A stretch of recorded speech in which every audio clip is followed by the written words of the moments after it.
call to order the December 15th Board of Directors meeting for the Costa Mesa Sanitary District. I would invite all those who are able to stand and join me in the salute to the flag. I pledge allegiance to the flag of the United States of America and to the republic for which it stands, one nation, under God, indivisible, with liberty and justice for all. Vice President Uten. Well, I could recite this for too long. God grant me the serenity to accept the things I cannot change, courage to change the things I can, and the wisdom to know the difference. Amen. Thank you, sir. Roll call, please, Madam Clerk.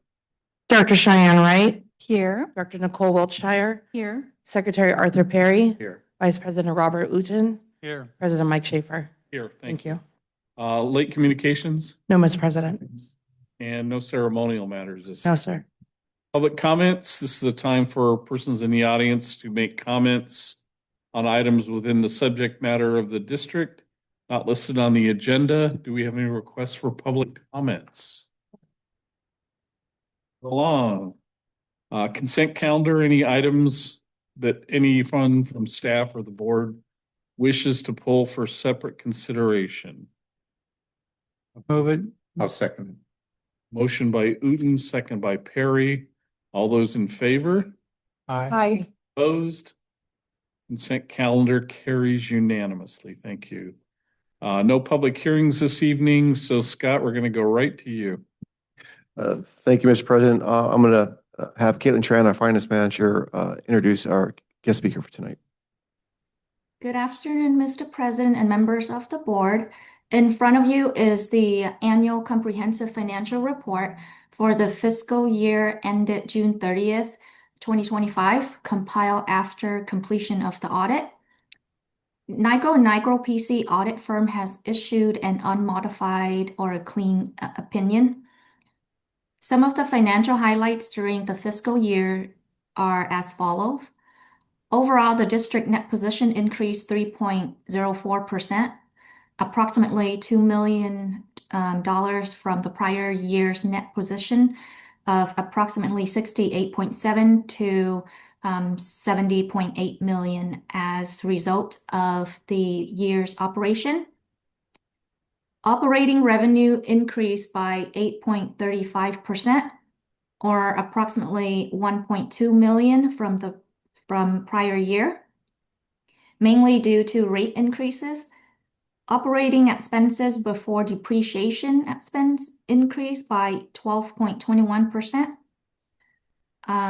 Approximately 1.4 million from 12.2 million to 13.7 million from the prior year, primarily due to increases in the wastewater and solid waste disposal expenses, as well as general and admin costs. Today, we have Mr. K. Mark, partner of Nigro PC audit firm. He's here to present the ACFR and answer any questions you may have.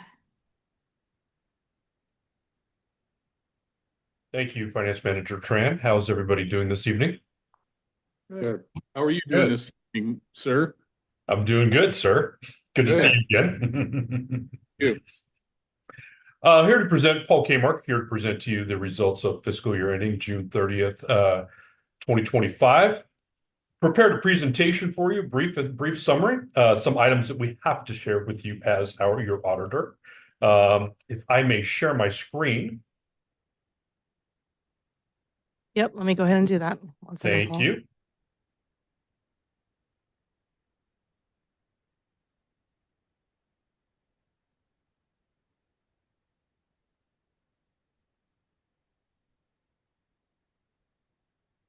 Make it happen. There we go. Go ahead. And share.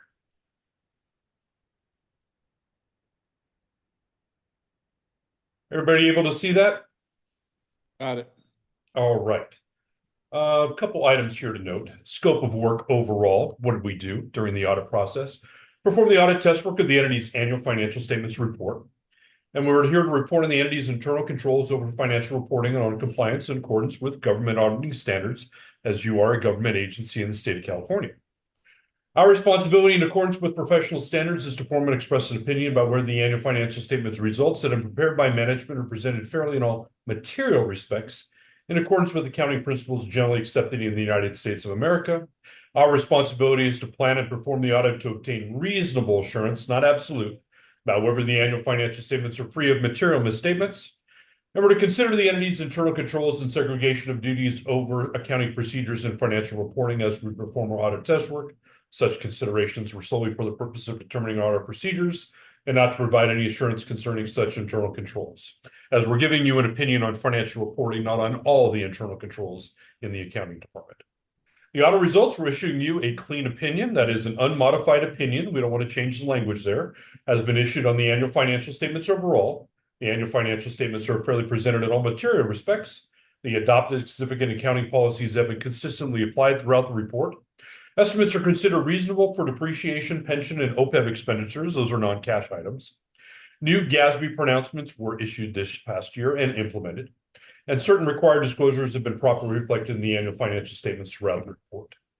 The AICPA has issued AUC 265 in communicating internal control related matters identified in the audit, and we're to say to you tonight that there were no material issues that arose to be reported to the governing board or management. And if there were any minor issues, they were discussed orally and corrected by management at that time. So how do we make you better? As we go through the audit process, we want to be an auditor, but if we see something, we want to say something.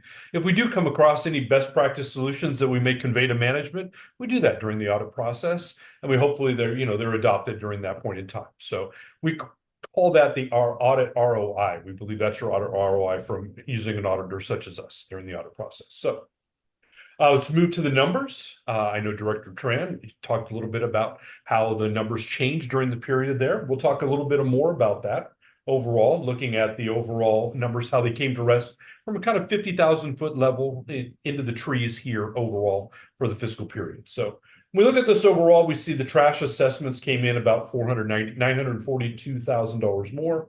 Water assessments up about 140. Permits and inspection fees about 83 up. And connection fees up 42 and other services 29 for 677. So overall positive in all of the operating revenues there. Non-operating revenues, which we say are kind of one-time things or things that you don't have control over. We see that the property taxes came in with a 6.3% increase, about 28% more to the plus there. Grant revenue didn't come in this year. No grant revenue this year. Had some sale of capital assets, $102,294 at the sale. Investment earnings, very strong, $1.2 million, up about 174 there for the year. And some other revenues, 163 versus 325 in the prior year. So we're seeing overall variance in the overall revenues up about $1 million for the year. So we come down here and look at expenditures overall. Overall, pretty much everyone was an increase in expenditures, disposal, wastewater disposal, recycling a little bit down there. General administrative up a little bit, but materials and services were down. So an increase in operating revenues before depreciation of about 1.5 million, we'll say that overall. Depreciation expense is non-cash, so we're looking at that overall, not a budgetary item, but just something we have to do for financial reporting. So change in revenues and expenses, 2.0 versus 2.9 in the prior year, down 829, 943. We can see that pretty much came up a little bit of depreciation expense and other jump in other expenditures overall there for the year. So if we take a look at this, the change in revenues and expenses, positive about 2.0 million bottom year. And then we look at the change in cash and investments, 2.071. So that's only 25,245 during the year there. Big change overall for the year. So when we look at that, we see the $2 million increase, the 2 million there. How did we get there? The change in revenues and expenses, 2,089,000. Change in capital, we did buy new capital of 3.1 million this year. This is depreciation expense. So use of cash is 925,364 more. Got a little bit more money out of accounts receivable, accounts payable at the end of the year. We booked the expense, but we're not paying it until July or August, so we can hold back that money there in cash. And another change in compensated absences of 230. So that gets us overall to 2096,478, about $25,000 off between the total change there overall. And when we look at the overall investment and for your portfolio, they're showing that we earned 1.2 million on your average portfolio here, about $23.5 million. We're calling that about 23.9, 5.24%. Very nice return on your investment earnings for the year. So very good audit, very clean, very competent staff working with you. It's been a great pleasure working with you to get this audit done in a timely basis this year. Any questions? Oh, I have a question, if you don't mind, and it may need to go to Caitlin. The grant revenue decrease, was that, Caitlin, was that a combination of grants that we'd gotten, or can you kind of summarize what we didn't get in 25 that we got in 24? That was the recycling grant, mainly only from the solid waste. Okay. Yeah. Okay, I wondered if that was it. Okay. Other questions for Paul or for Caitlin on the audit? Okay. Thank you, Paul, always. Thank you. Thanks for being thorough with us and easy to understand. All right, then we'll call for a receive and file for the year. Thank you. We are set to receive and file. Thank you both. All right, Okay. thank you. And that'll take us to item number 2 on the agenda. Before that, Merry Christmas, Happy New Year to you all. See you next year. Thank you. Sorry, Paul. Merry Christmas to you as well. I always cut you off, don't I? You try. Hard. Take care now. Thank you all. Thanks again. Caitlin, thank you. Item 2, receive and file the results of the community-wide customer opinion survey. Thank you, Mr. President. Nolani Minway will be giving the staff report and introducing our guest speaker for tonight.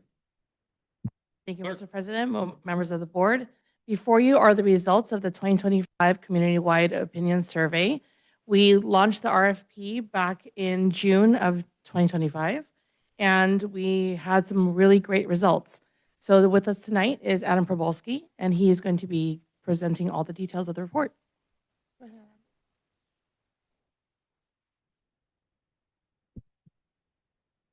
Evening, sir. Thank you. Mr. President, directors, staff, thank you very much for having me. Oh, do I have a clicker? Oh, okay. So we've got, I think we've got 38 slides, which we'll move through fairly quickly. If you look at the more comprehensive reporting, I think there's a couple hundred. So we gave you a little bit of a reprieve tonight. We're going to look at the executive version. But they're all the big numbers are here. If we look at the methodology slide, which is next, you'll see that we talked to your customers in English, Spanish, and Vietnamese. 6% chose to talk to us in Spanish, 4% chose to talk to us in Vietnamese. I always explain that doesn't mean they don't speak English or another language, it's just preference. And so it really gives you a much greater sense of accuracy, because people talking to you in the language they prefer means they're probably going to engage. So that's a really positive bonus. We did this over the course of a month. We did mail, we did calling, we did emailing, we did texting. People could call in as well. We talked to 1,000 of your customers, which is a very significant number, as I've explained before. Oftentimes cities will do 400. So you have a really strong number of responses. And this is accurate to a unique subset of the people who live within your district, because we focused on single-family homes and 3 or fewer condo units, people who get their own cart service, essentially. So it's not exactly census, it's a unique subset of your customers. So if we get into the big numbers, the next slide we've got, 84% are owning a home, and 100% live in single-family homes or similar environment. So these are homeowners, right? So again, a unique subset, not broader census, not overall residents. And most of them own their single-family home. Some obviously rent them as well. Next slide, we get into their knowledge of you all. And first of all, 95% have heard of the district, which is good. I mean, I will say that probably some of that just has the word Costa Mesa in there, and so they know Costa Mesa. And you'll see in a minute what that might bear out. But there is an uptick in knowledge of who you are over year, so, or over the course of the 2 years. So that's encouraging. And then if we go to the next slide, we ask them what you think you are. And I'm sorry, 57% think you are a part. Oh, are we in the executive version? We should, no, I don't think we are. Long version. Yeah. If we have to, we can go through quickly. It'll just be some flashing. Do you want to, you want me to just chat for a minute while you're doing that? All right. So this is nothing particularly new, and sometimes it doesn't feel good that people don't know who we are and what we do. But you're competing against, a lot of different, people who are advertising and promoting themselves, and people understanding political subdivisions, and that's just not like a thing for us so much. So most people think you're part of the city. Now, that number has actually gone up a little bit. Now, also the numbers of people who think you're an independent government agency has gone up a little bit. So that's encouraging. And private company is gone down, and unsure has gone down. So they're a little more confident in their, some of their data. This I always say, because we ask this everywhere, in water districts, sewer districts, doesn't matter what it is, park districts, people just don't know. If it's a priority for you to have people understand your dynamics, then you can make that a priority and tell the world and spend a lot of money on it. It just depends on where you want to put your priorities. It probably is going to be a very tough lift to get yourself in the majority of people knowing. Just not a part of what they're thinking about so much, but it's certainly an opportunity for you. And I will say incrementally, right, you could have little incremental changes, and we've seen that, 4% or 5% or so over the course of the last 2 years. So if you want to have those numbers go up, you can probably do that. If we go to the next slide, we ask about favorability of opinion of you all. And you have a really strong number, 69% say they're favorable opinion of you. 11% have an unfavorable opinion. Favorability has gone up, and unfavorable has kind of stayed static.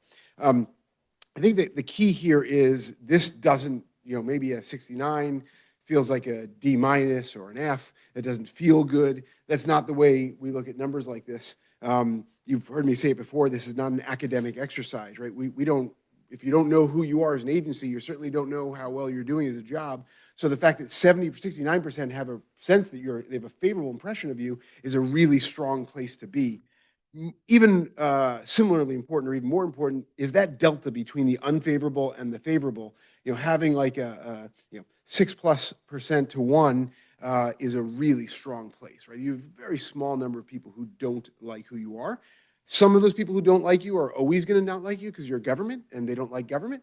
And some of those people aren't going to like you because they pay a bill that they don't like to pay, and that they have to no matter what. And there also could be some valid or to them valid concerns of things that they don't like that you've done. But for the most part, that is not your actions. It's just your existence. Next up, we asked them about satisfaction with sewer and water services. This is where they get to the point where, okay, I know this. I know I get sewer and water service and it works. Satisfaction has consistently gone up with sewer and water service broadly, as we've done this poll since 2016. In 2019, it started going up, and you've consistently kind of achieved greater numbers. Not huge numbers, but the typical kind of thing that you can incrementally improve. So that should be very encouraging. And again, it's infinitesimal the number of people who are unsatisfied with those services. Next, if we look at waste collection services, 79% are satisfied. Little more dissatisfaction, unsatisfied at 19%, but pretty static as far as satisfaction, and a little uptick in there in the people who are unsatisfied, but still a pretty big delta there between people who are satisfied and not. If we go to the next slide, we ask specifically about CR&R, and their numbers are at 81%. 17% unsatisfied, pretty similar to the broader numbers before we brought up the brand name. And their satisfaction numbers have come down a bit, and their dissatisfaction have come up a little bit. So those are getting closer together, but still really significant delta between those two.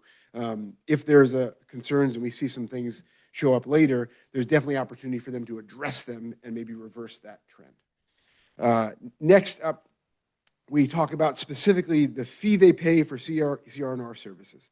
And we see this as being very typical, so you can kind of put yourself in the boat of your fellow special districts, depending on whether it's water or sewer or trash or whatever it is, whatever the fees are.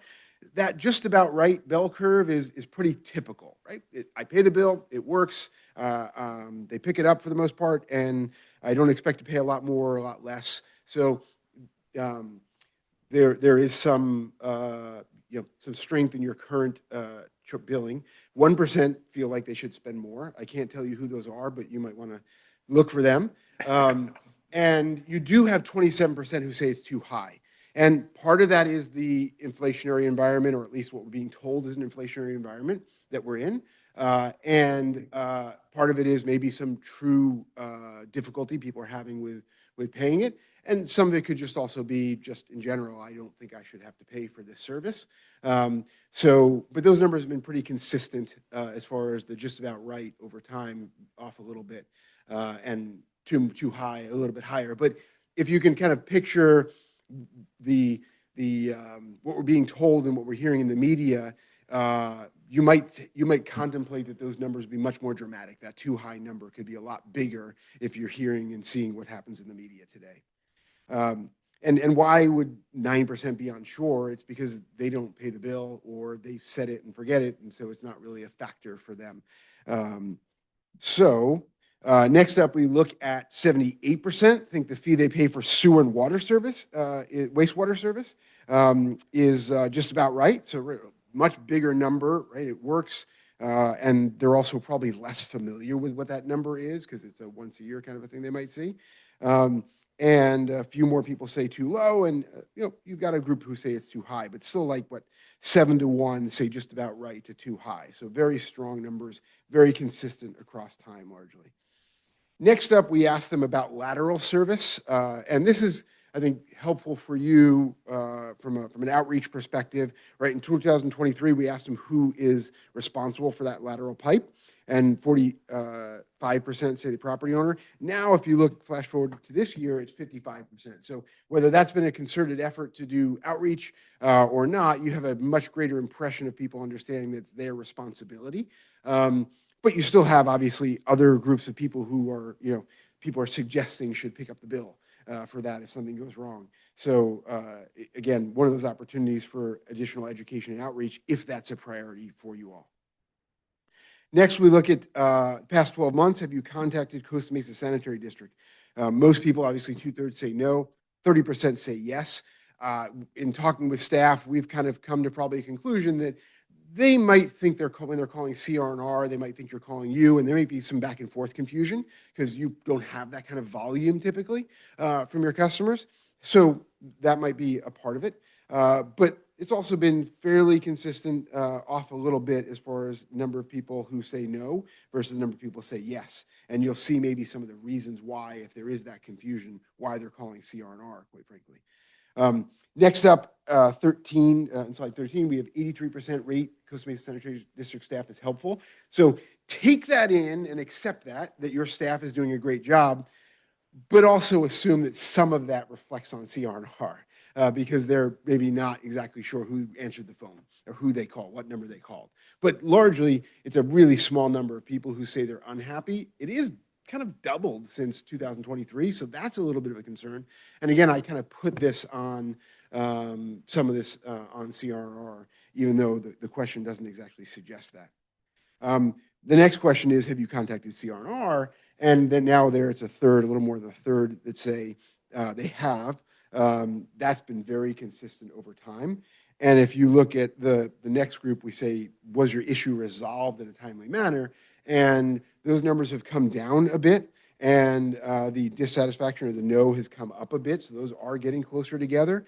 As you'll see in a minute, if you've missed a pickup, they're not sending a truck, in the next hour or two, probably even 24 hours to replace that pickup. So that would be, I think, certainly a reason why you would not feel like your issue was resolved. And there can be others. So that's probably a clear reason why it's not like an immediate satisfaction issue. Next, we talk about excluding holidays. Have you had pickups when you're supposed to have pickups in the last 12 months? And so these numbers are kind of, maybe uncomfortable, right? A big group of people, was there a time frame when your trash, recycling, organics was not picked up, right? 38% say yes, that they didn't have a pickup at a moment where they were supposed to have pickup. Now, we did ask in a subsequent question, and I'll talk about in a minute, like the reasons for that. And some of them are not, necessarily the responsibility or the CNR's fault necessarily. But this, I think, are numbers that, by the way, have been, fairly consistent over time, so not a lot of change. But certainly a number that I'd assume you want to be closer to zero than it is today. So if you look at the next slide, we ask them, okay, what happened? What was the reason? Well, a big group of those people, out of those, 38%, say that they didn't come. And I'll be a little bit gracious towards CRNR. Maybe, it's not exactly that many, or maybe there was some other thing, right, that happened. But a big group of people say it was CRNR not showing up. But there's other reasons, right? My household didn't put out the carts, or the carts were blocked by something, another vehicle. So there's other reasons why that might have happened. But still, a big group of people at least feel like CRNR didn't do what they were supposed to do. And so just like you all have the opportunity, I think, from an education standpoint, I think they get the same opportunity to reach out, do education, and maybe, correct some of those numbers, maybe from a service standpoint, but also maybe from an education standpoint. All right, next up, we ask the fact that you offer all these different programs to customers, right? You've got large bulk item and free kitchen pail for organics and all these different things. What were you aware of? Just awareness is all we're asking. And bulk collection is kind of the number one, because that's what people use the most. And then there's some adoption and understanding of the other things you have, household hazardous waste and rebate program, things like that. But really, it's bulk pickup is what they are familiar with. And next, we start to get pretty granular here. So I'll put you towards looking at the kind of the bottom of the screen about among the people. So here, among those people who are aware, is who we're talking to for each of these questions. Have you used these services? So this is not overall. This is among the people who are aware of it. So 77% who know about bulk pickup are saying they're using it. And 53% of the people who know about kitchen pail collection for scraps are using it. 30% of those who are familiar with household hazardous waste are using it, and 36% who are aware of sewer inspection rebate have used it. That number, seems a little bit high, and I think staff probably agrees with that. I think there may be some confusion as to whether I know what that really means, whether I know I've actually changed, done something specific with my, had sewer inspection and gotten rebate for it or not. But I mean, there's some reality in there. Next, we get to even a more finite group, and that's not just aware, but also among people who've actually used it. And we ask about satisfaction, and you have really high satisfaction across the board. Each one of those services is really strong. Very low number of people who are unhappy with those things. I mean, it's kind of hard to be unhappy with getting a pail on your counter, other than the fact that maybe your spouse put it there and you don't want it there. But other than that, it's not really a real functional thing. So broadly, you have really strong satisfaction with each one of those services you've got. Next, we ask them about why were you dissatisfied? If you're not happy, what is it? And this is really, really granular. You can see really small numbers of people saying they weren't happy among those really small groups. So there's not a lot to read into this, but you want to know what people say. Is there a theme? Is there something that comes up? And you can see delayed pickup. That's pretty typical. You'd assume there would be something like that. And then pick the pail. Right? It's messy. I mean, it's not a lot you can do about that. But you can see some of the other mentions there. And these are open-ended responses that you have in a full report that you can read through the words people say. And that may be helpful to you. We categorize them, but you may get something else of value. I assume staff does, and you probably will as directors get an understanding of some words might come up that you see that might be helpful for you, like pail too big. All right. So next up, we asked about satisfaction with the new three-cart system. It's really strong. 77% are satisfied. You do have 21% or 22% who are not satisfied, and some, again, that don't know. But this is the new reality, and you've got strong adoption, strong satisfaction with that system. Next, we ask them about the items which do not belong in the blue lid recycling cart, and we give them a list, and we tell them select all the ones that you don't think belong in there. And at the top of the list is plastic grocery bags and chip bags, and then all the other ones kind of are much smaller, and obviously glass and aluminum things obviously should be in that bin. Those are easy. But there's some confusion about those, as well as plastic bottles and magazines and cardboard and all kinds of other things. There is a big group of people who think that everything can go in there, and maybe beyond this list. And I'm sure you have that from surveys, trash can surveys. But this is kind of their understanding of things. So I think what is kind of cool here is this presents an opportunity for improved recycling, right? If you can educate these people, and we know, even though these are pretty small numbers, we have the cross-tabulated data that tells you who it is that's confused about aluminum, who it is that's confused about, let's say, cardboard. You can maybe have a little more targeted outreach to them. So that's an opportunity for incremental improvement in recycling. Next, we ask them which of the following are the biggest barriers to you and others in your household properly sorting recycled items. Number one is confusion. So, I mean, that's an opportunity for a cling or a sticker or other kind of outreach that you know how to do. Lack of information kind of goes together with that. Lack of space is a reality. You probably don't have a lot of opportunity to, but maybe there's some different configurations with carts. And then too much work and some other things on there. Some of these could be homework where you can address and get better adoption and get better involvement.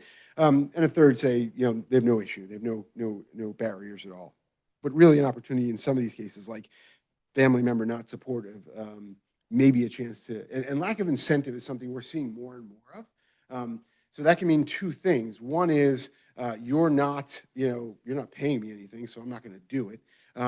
And kind of going along with that is you haven't told me what my advantage is to me. And that could be some sort of environmental improvement. It could be, at the end of the day, there is an economic benefit to you. If the full stream works, you maybe do save some money over the course of time, or our rates cannot go up as much as they have to go, because there might be a story there that you can tell to answer some of these things. So that family member non-supportive simply means that the husbands hasn't gotten the word, right? Yes, I mean, it'd be the opposite in my household, but I don't want to call her out. Yes. All right, next up, what would make it easier for you to properly sort? So, and the first one was like, what are the barriers? Now we kind of change it up a little bit, and we say kind of the same thing, but what would make it easier? What can we do for you? Well, we give them a list. What can we do? Okay, we'll put refrigerator magnets or something similar, right? You can give them something that really clearly identifies what is and what isn't recyclable. A web or mobile app, right? A place that I can quickly go. Maybe it's got AI in it, right? You can gamify it, whatever. Someplace that I can go right now and figure it out with ease. Social media outlets, and there's some other things on here. I think almost all of these things are doable. If there's policy direction, I assume staff could probably implement any of these things. So I think that's kind of cool, and like something that doesn't cost anything really is recognizing, giving people an award kind of a thing. I don't know if that's something you're interested in, but all these are viable possibilities that you could implement and maybe get greater adoption for recycling. Next up, we have some comparison here year over year or 2 year over 2 year. How often was food waste from your household placed in a green lid cart? In 2023, the kind of sometimes to always was 64%, and now that same group of people is up to 74%. Some shifts there in how often, but there's a greater number of people who say they're doing it. Now, Um, I think these numbers are generous, is maybe a way of saying it. I don't think this is, what happens is there's a social, desirability bias. Some people call it lying, that essentially is that I know I'm supposed to do it, and I really want to do it, and I'm working towards doing it. So some of these numbers, some sense of that 74% is aspirational. And you know that because if you can do your own surveys and find out what exactly the numbers are or get a sense of it. So what this tells you is this is the capacity. This is where you get to be in the perfect world. You're never going to probably get to 100%, but you really have the opportunity to move 74% of your customers to a place where they're at least on some regularity separating out their food scraps. And so that's, I think, a place that should give you some, excitement because you can get closer to where you want to be. Next up, we look at organic waste sorting and what could you benefit from having, like from information standpoint, for kind of getting you from here to there, and identifying organic waste. Like, tell me what it is, why it matters, why am I doing this, what's the benefit? I think we've talked about this in waste world for decades, right? And they just haven't had that conversation. It's not a part of their everyday, legislation is not what they're thinking about. So I think that's a big part of it, explaining them again, why, what's the value proposition to me, why it matters, what happens to waste once it's picked up. Or organic specifically. And this is something in our research, especially in focus groups, when we ask people about recycling, like plastic recycling and actually all glass and other things, they're not believing that it goes to a place where it's recycled. There's a sense out there from, and again, this is not a political message, this is from both places, from all different political realms. They don't think that there's this actual stream of recycling. So the same thing could apply to food scraps. They don't actually think like something good is being done with it. And so if you can give them that confidence that there is, you can show them the video and explain where it happens and why it happens and the benefits, you can really probably bring more people to be more encouraged to do it. And then there's some other things. The next slide, we talk about, okay, what are those barriers essentially? What is it that's a problem for you? And smell and bugs are really top of that list. There's all kinds of other things listed there that you can potentially address, but smell and bugs. So, there may be movement over time to get a different kind of a cart, something that seals. I think that, I've talked to Scott about, organic bags that break down and that you can provide or can be provided or you can encourage them to get. There's things that can be done to make these things not such a factor. But people don't know and they don't have a sense of how to get from here to there. So you have a real opportunity to address each one of these things and get more people to be involved. And then we ask kind of a further question on the next slide: what would motivate you to properly sort? And we get some of the same information, but hey, give me a tip on how I can prevent bugs in animals and smell. And then talk to me about information about how to do it and what to do.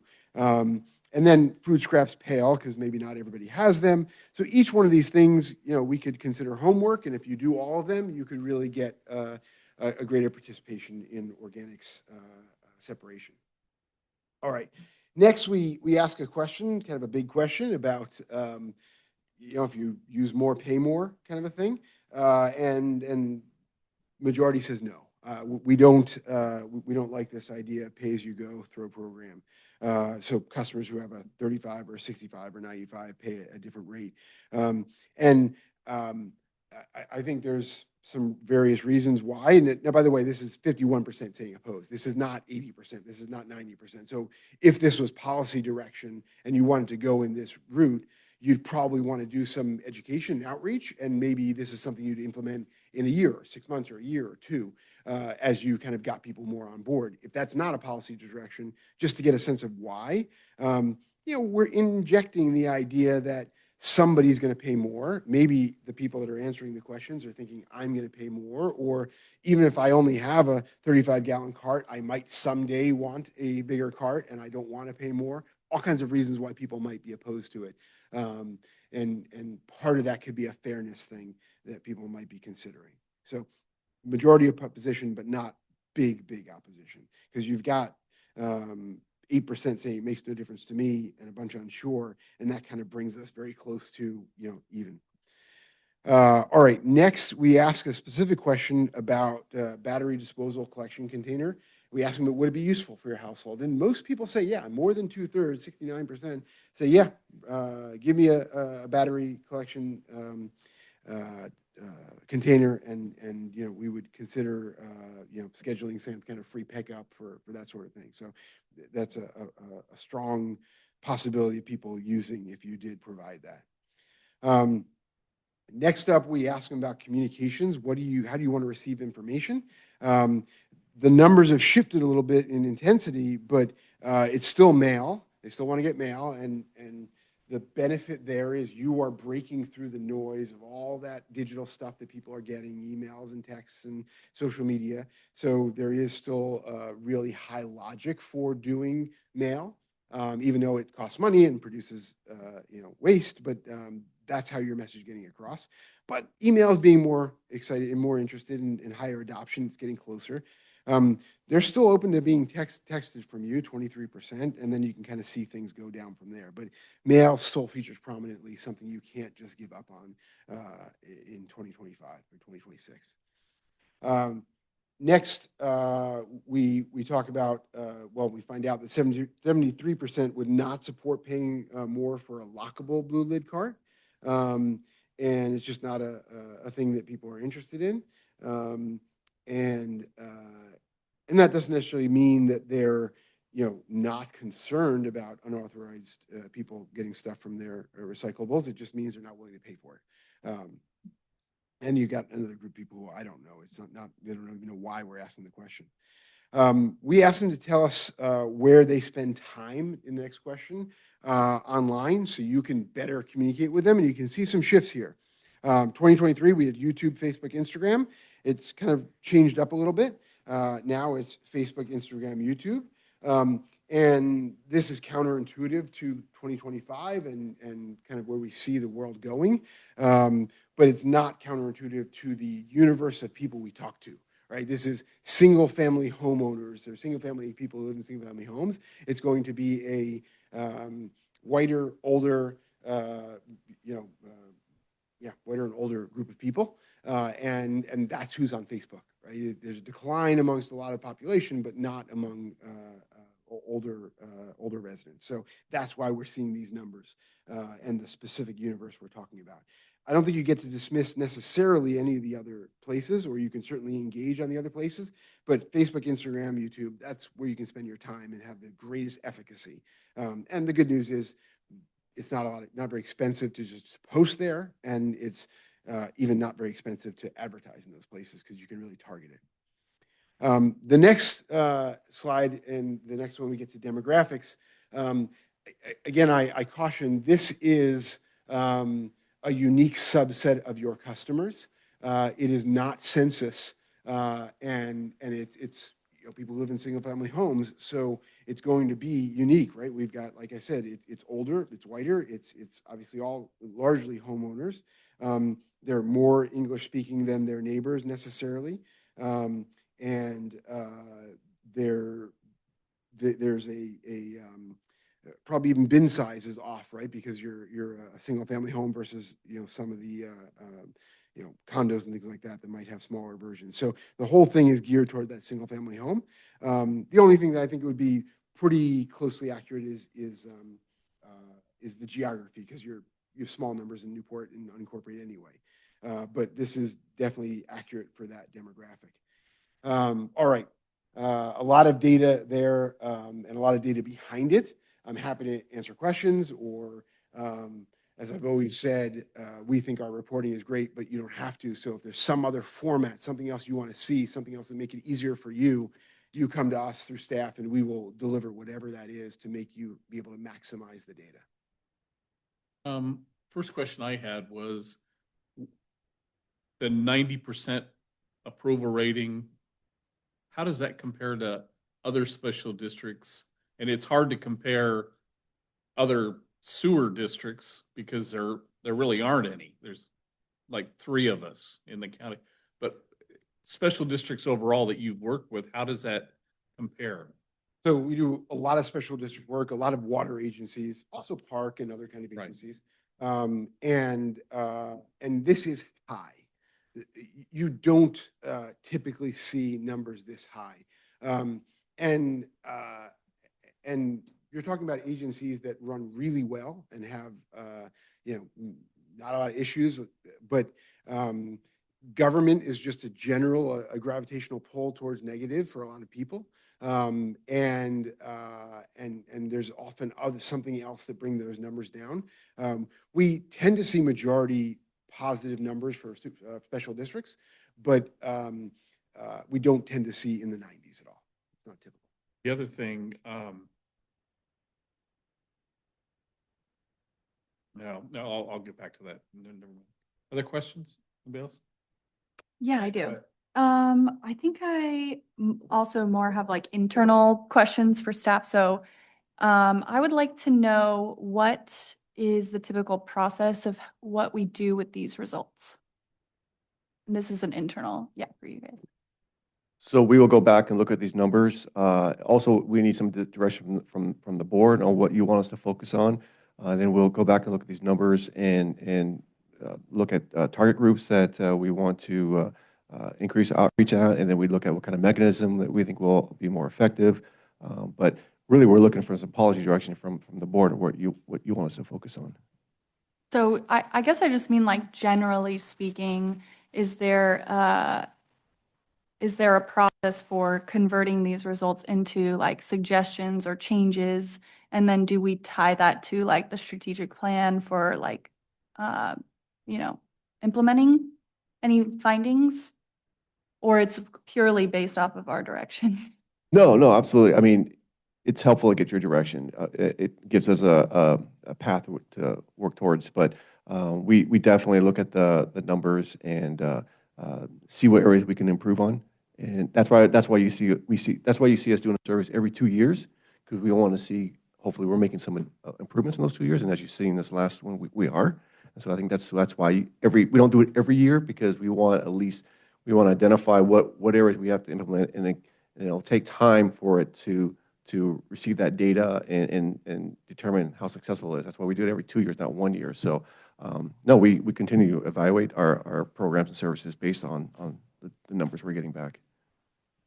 Yeah, so I think that's some like constructive feedback that I would definitely give you is like getting the oral presentation.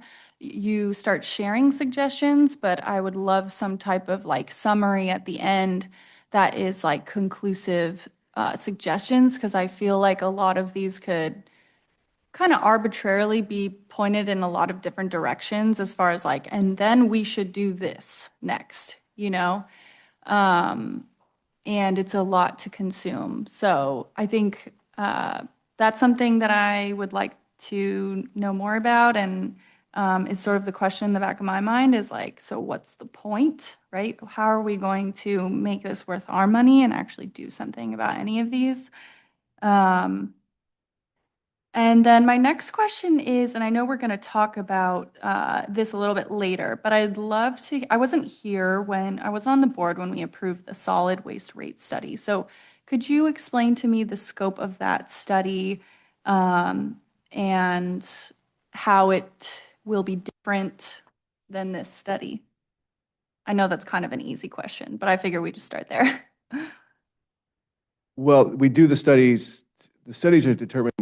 We have to recoup our costs for the services, and so the study is to determine what is our actual expenditures, and then determine how much revenues we need to generate to break even, basically, to spend that money, right? So we have to do that, especially every time we're doing a rate increase, right? We have to do a study, determine, to show to the public, this is how much we plan on spending in the upcoming year. This is how much revenues we're going to need to generate. These are the type of programs we want to spend.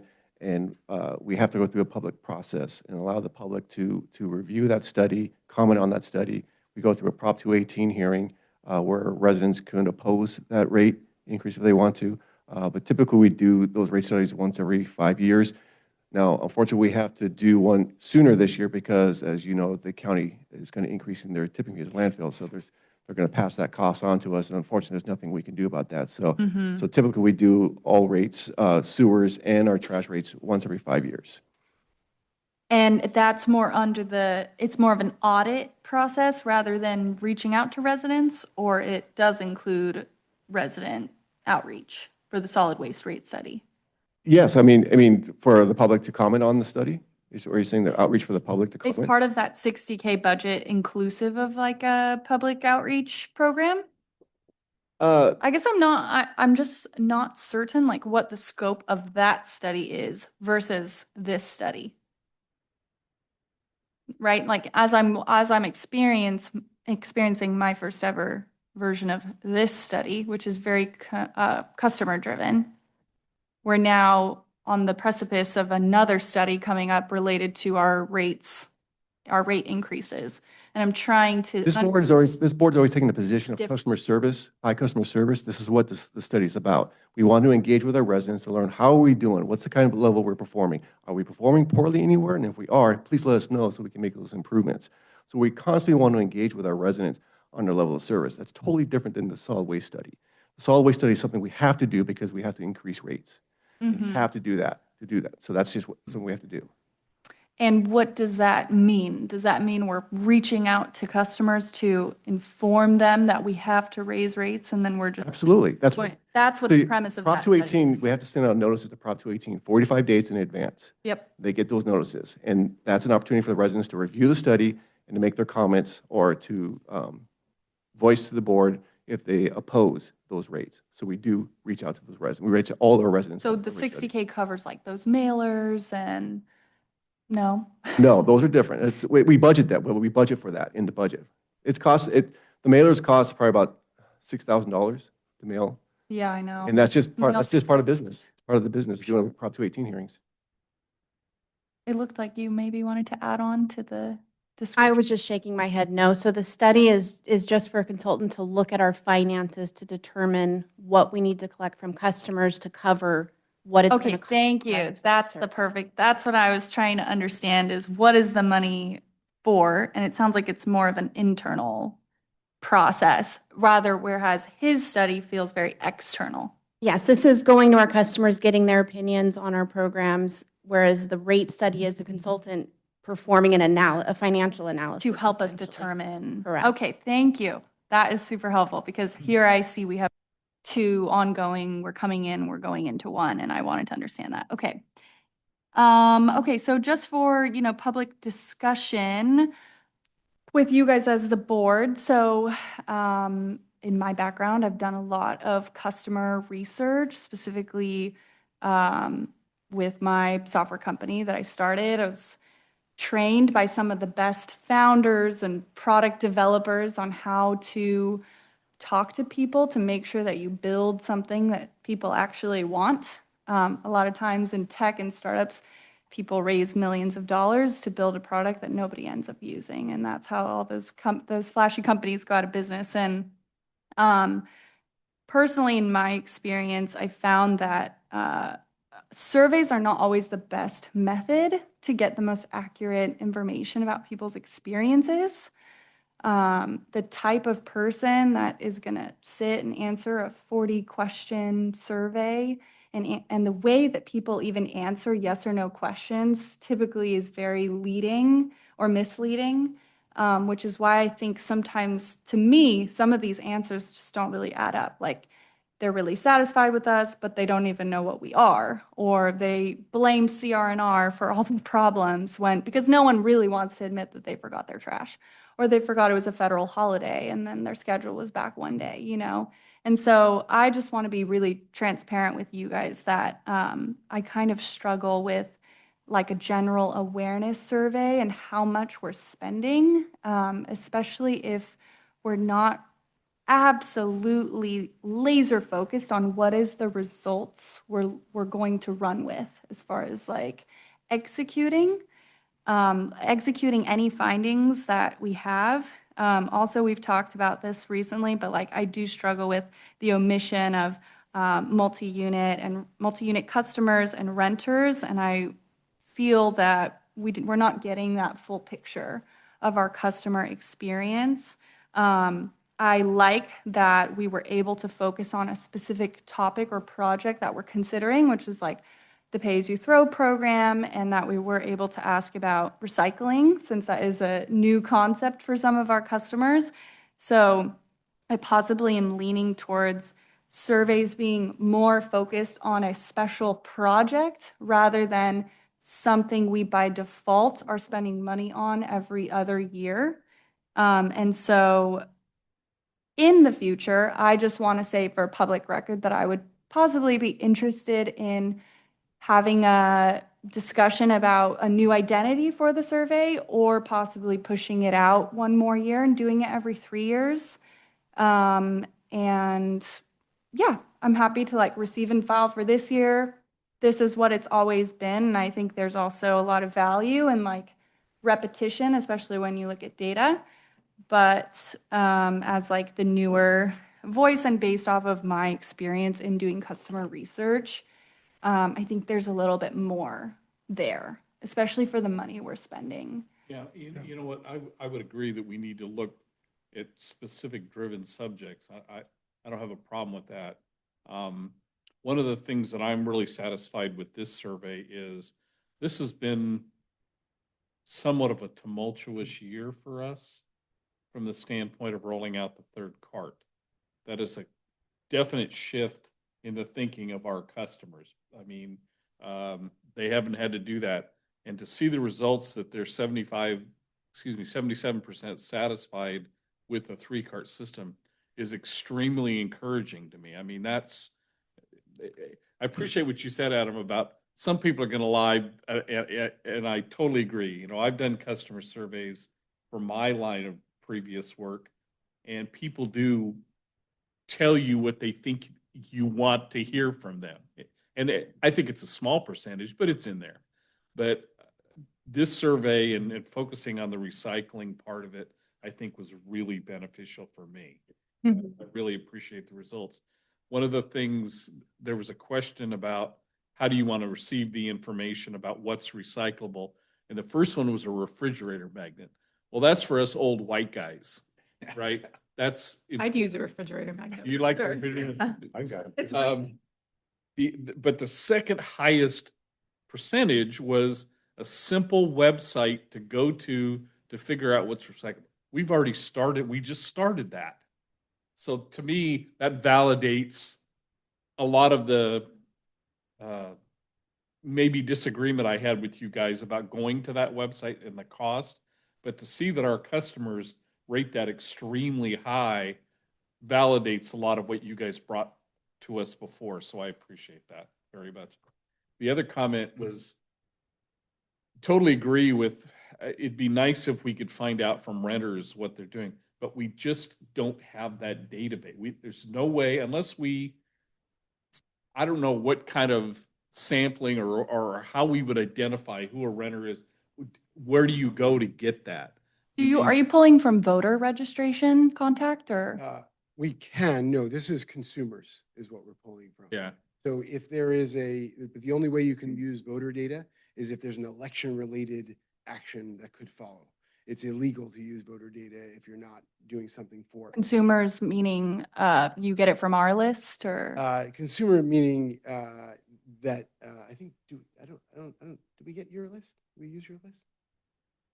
I think we did, and we enhanced that with outreach. The truth is the consumer file, right, of all knowing consumers. It doesn't matter if you're housed or unhoused, or you subscribe to a magazine or you pay taxes. Consumer data is available for all of us. So we typically oftentimes use that, or we use the actual customer data. And so in a lot of cases, your renters are not proper customers in the sense that they get a bill from them. And this is a disconnect we see with all special districts. And because like a water district, right, their customers are everyone, but their proper customers, people that get a bill, are a very unique subset.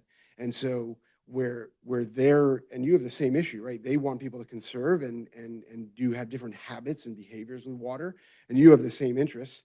It's just a different set of outreach, a different part of research and a different part of outreach to reach them because you're not communicating with them today. I do appreciate, and I think as we go forward with the next survey, whether it's 2 years or 3, and 3 years is kind of intriguing to me, but 2, we seem to be pretty we've gotten pretty satisfied with that. But if we could find some way to identify those folks who are renters, I think that'd be a great opportunity for us. It's absolutely a possibility. We can absolutely target renters, you could, or you could do something supplemental. We have additional budget for qualitative research or something else that it doesn't matter to us how we use it. So if there's some interest in younger element renter, we have the ability to pursue other things. We necessarily, oh, sorry, go ahead. Oh, go ahead. Do we need to have, can they just like self-report? Because you don't necessarily need to have people's names to send them something in the mail. You could just buy a list of addresses. We know that they live there, so. In my, like I said, in my prior business, I sent a lot of mailers, and you can get mailing lists for people who rent. And it goes to occupant or whatever, but I think that's something we ought to look at. And just a reminder, it's not just renters in multifamily, there are owners in multifamily Exactly. too. And so we want to know from those people as well. I guess where I struggle with the survey is that although, let's say 75% say they're happy with the 3-cart system, then in reality, when we look at usage, we're at what, 34% are actually using the 3 carts? And that's where I'm like, we are having a gap in feedback here, or we're just focusing on the wrong people. Like yeah.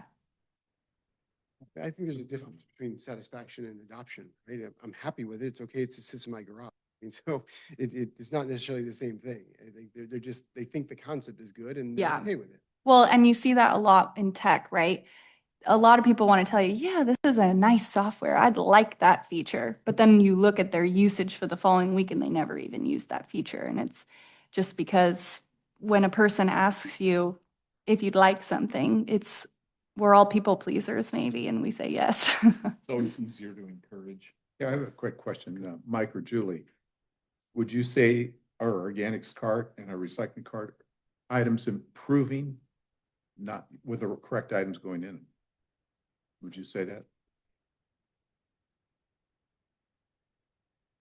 100% on the organics. When we do our contamination audits, everyone uses our organics cart very well, and we do find a lot of food. I think we can definitely address that. We've done that. Mike and I did that with Newport for a long time. We had to come up every time we had a meeting on what's the tip to not have your organics cart smell as much. So we put that in some outreach. So we have all that data we could share with staff. That could be some friendly tips whenever you're doing like a regular newsletter or something, putting baking soda in your cart, talking about compostable bags. I think the challenge we have is, and I love the idea of mentioning a video or something that shows everybody what really happens. Compostable bags are okay, but it's just not good for the equipment. Better to not have it. We have also some tips that freeze your organics. If you don't want to use a pail, use a Ziploc bag, put all your food scraps in the freezer, and then on trash day, you just take your bag and you flip it inside out, and it's frozen, and it goes in the cart the morning of. But again, it kind of goes back to what we said is it takes effort. It takes someone in the house that wants to take the time to do that. But we have a lot of tips. In recycling, I think I mentioned the last time I was here, it's going to take us a couple years. I think I wrote down the results. I think it's interesting. Half the people think they know what goes in the cart, and the other half of the people that said everything goes in, they're still thinking about mixed waste processing, their old 2-cart system. So it just goes back to when we switch from a mixed waste processing cart to you got to source separate, it takes 2 to 3 years, like I mentioned previously. But I think as we go, residents are doing better. And I think the other thing that was important, that survey, it kind of goes back to having OCC. They don't think those things go in the cart because they are going to take them to OCC and recycle them themselves to get their rebate. Good, thank you. Good point. Bob? Well, a general question, are we on Instagram? I probably should know this. Okay, We are. I assumed we were. But I don't think I've ever looked on Instagram for the Costa Mesa Sanitary District. I never looked on Instagram for anything. Well, I'm sure you all see what I put on there, right?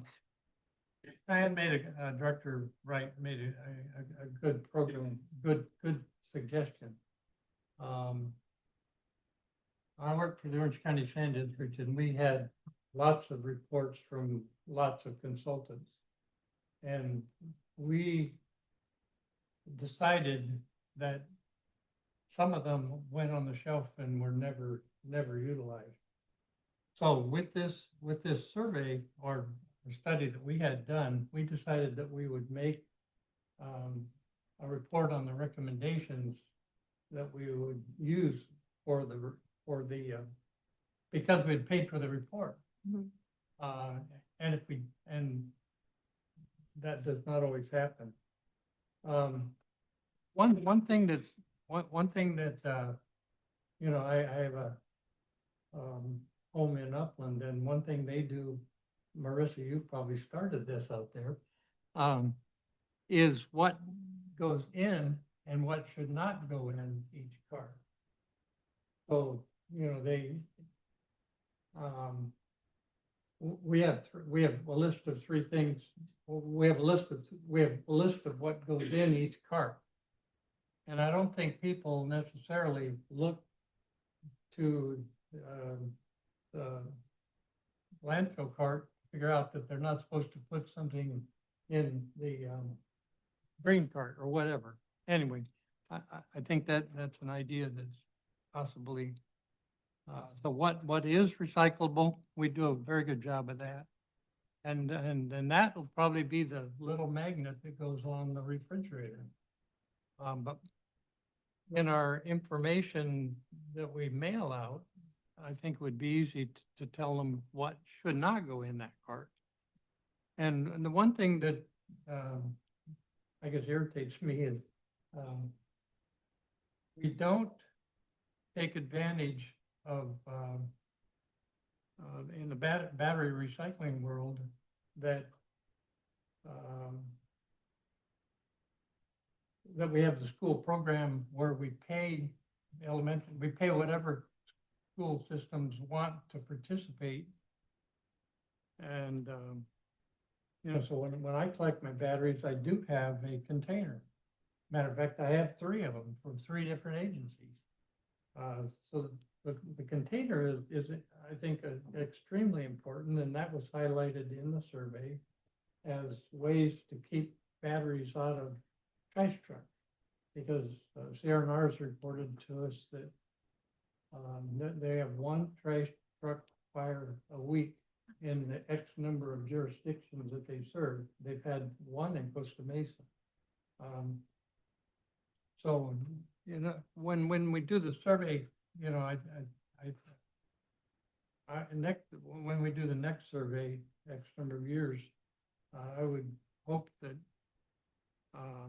that we'd highlight the battery recycling program, because now we'll probably, it appears the CAC committee said we should have magnets, and I'm not sure that they directed their attention to containers, you know, but you know, I think it's imperative. I have 150, maybe 600 little containers that I would offer to have a sticker put on it. But the stickers that we have on it for the recycling containers now do not mention the, you know, that these could be given to school kids in the block like I do mine. Anyway, I was amazed at the lockable cart thing was so, the public did not want it at all. And I did pay attention to the, let's see, maybe I'll come back when we can remember. I have a couple comments. Sorry, I that's just okay. butted in. No. I just have a couple of suggestions. I think that we have some opportunities for some paid social media campaigns around, let's see, I'm having to read my notes. Well, first, the food waste education. So I was going to suggest the biodegradable bags, but you had mentioned that's not good for the equipment.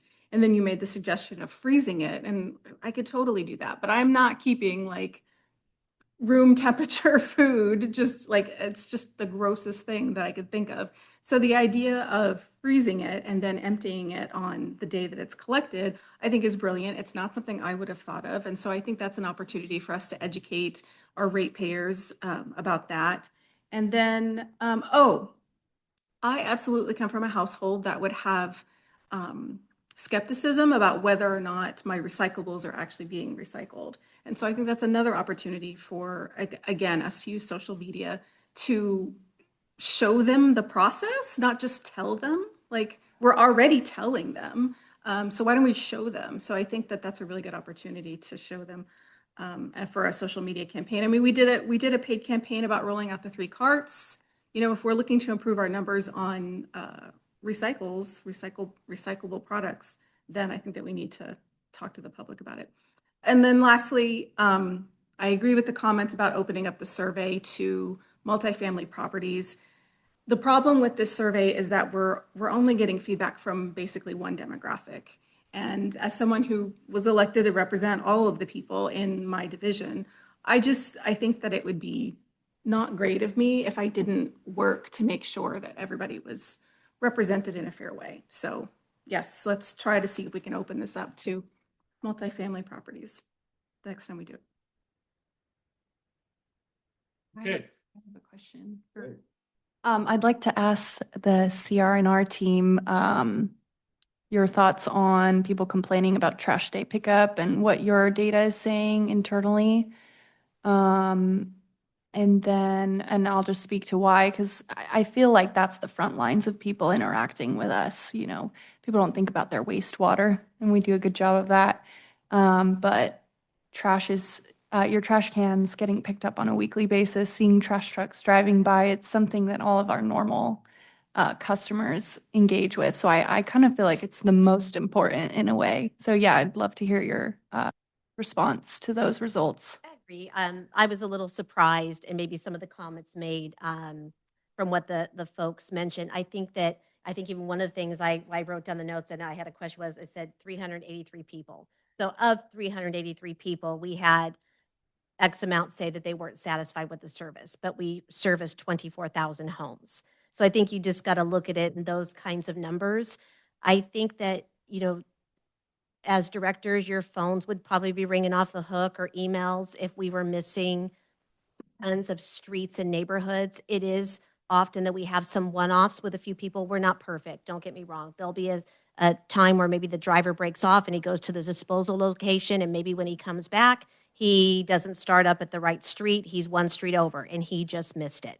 And we find out when someone calls.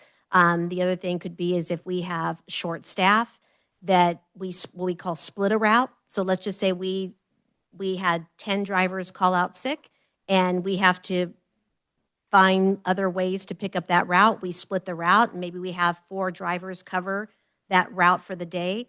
That's sometimes when it's likely that someone's not familiar with the area and they may skip a street or two. But I would say for the most part, some of them are one-off for various reasons. We could have a new driver on the route that misses what we call walk-up service, that our drivers are supposed to go up and pick up their carts from the side of the house and pull them out, and he didn't do that. And we've had one of those where someone was repeat issues in town where the driver just kept missing it. He just goes by, there's no carts out, and he just keeps going. Well, he was supposed to go up and pick up those carts. So there's just a lot of different scenarios that attribute, and then it's just timing. So for me, when I saw the results, 2023, 2025, I'm not surprised also to see that the satisfaction survey for us was lower than previous year or previous 2023, because not everyone's happy with getting that 3rd cart. They want it to be the way it was before. So their overall satisfaction could have been the comment of maybe it's just something else. Maybe they just didn't like that they were forced. They liked just using 2 cans and they could put everything they want in the one and their organics in the other. So there's just so many different scenarios. Overall, I think for the most part, I think service is very similar to what we see in a lot of our jurisdictions, but there's just those unknown ones that we just don't know why they wouldn't say they were satisfied. And like I said, when I looked at that one, it said 383 responses. You have to somewhat take that with a grain of salt. I don't know the answer. They might have had just a bad experience. It's hard to tell. You guys ever do customer surveys? We don't normally, and even when I was with the previous hauler, we didn't. Usually most cities do the surveys, and for the most part, trash usually is always in the high 80s to 90s.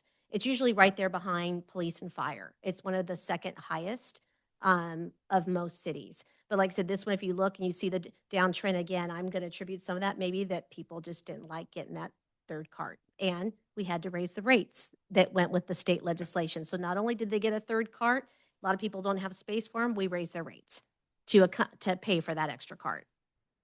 Certainly not gonna tell my son who's a cop that his satisfaction is out there with trash hauler. He is, but don't tell him that. They're both important. Not sure he'd understand. You know, a couple of my neighbors were not happy that we took away some of their carts. And so they said, I'm just gonna put my trash in any cart. So if they don't have, and most of that was the landfill carts. So if they had been trained for X number of years, you know, to put everything in the landfill cart, they don't have as many. They still have still have a cart and a half worth of landfill carts anyway. So I'm curious though, if you would attribute that the top reason why their trash gets missed from being picked up, if you had to pick, what do you guys think it is? Yeah. For the most part, it's usually a staffing issue. Mm. It's usually a staffing issue. Like I mentioned, we're covering a route because we use the same drivers and they have their same streets, and there's really just no reason for trash to ever be missed unless we have a backup driver on the route. Yeah. And then it's just human. Well, I think that's nice. I think that's taking accountability for a reason that's your guys' fault, because I think it's really hard to remember that anytime there's a holiday, you got to put your trash out one day later. So I'm sure people call That's you. Yes, and we will tell you it was weird this year. We've talked about it. I don't know if people traveled more, but we had more people in all of our cities that did not put their trash out the day after Thanksgiving. So obviously the Thursday folks should have put their trash out on Friday. So I don't know if they were traveling, they were Black Friday shopping, they didn't remember. In every city we served, we had the drivers report so many people didn't have their carts out on Friday, Wow. which should have been the ones for Thursday. Very high this year. So Yeah. it's interesting you brought that up. I think that's And then they probably call, common. and then obviously, you know, drivers moving on, and we try to do our best to send them back or go back and sweep the area again on Saturday, which was Friday pickup day. So, yeah, this year was interesting. Hopefully it's not the same. Yeah, and I want to circle back to our conversation when you came and did your report, because that holds a lot of weight to me as people's actions and looking at those data points, which way they're trending, and like cross-referencing them with our efforts, our education efforts, our outreach, especially if we're gonna possibly try new things based off of the survey. Like that to me is more important than what people say they like. It's like when no one's watching, are you actually recycling and throwing your organics out, you know? So I'm looking forward to your next presentation, and thanks for coming in today. Any final comments for Adam? Thank you. You make it easy for us, and I think we made the right choice. So thank you for your diligence. Okay, then, President, you have public comment for that item? oh, yeah, we're not done with item 2. I apologize. Public comments, let's open public comments. Ms. Lester? No worries.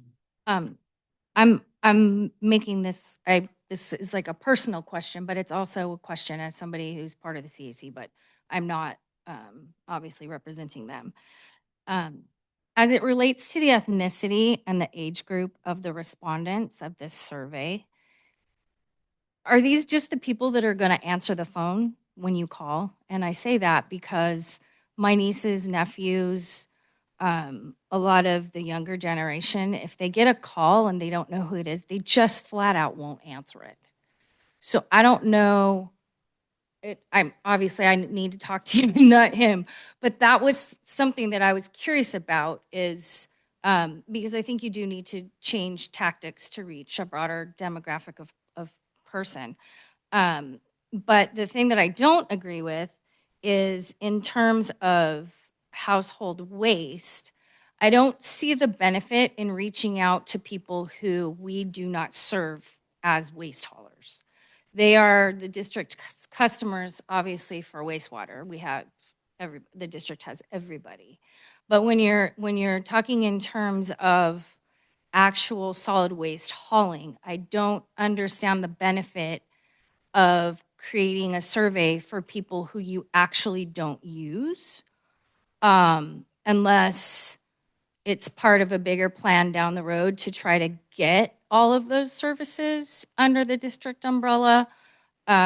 So I just kind of think that's a little odd. I feel like if we're going to do a survey, that information should definitely be used. It shouldn't just go in a file, or why are you doing it? But I also think that the more targeted items should be targeted toward the people that we're actually performing the services for.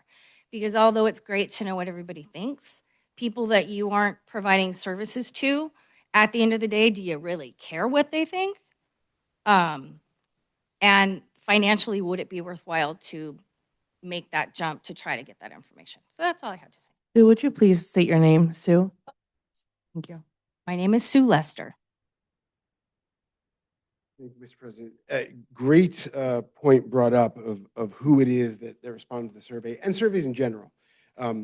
There are certainly surveys that may just get whoever responds. That's not how we conduct surveys.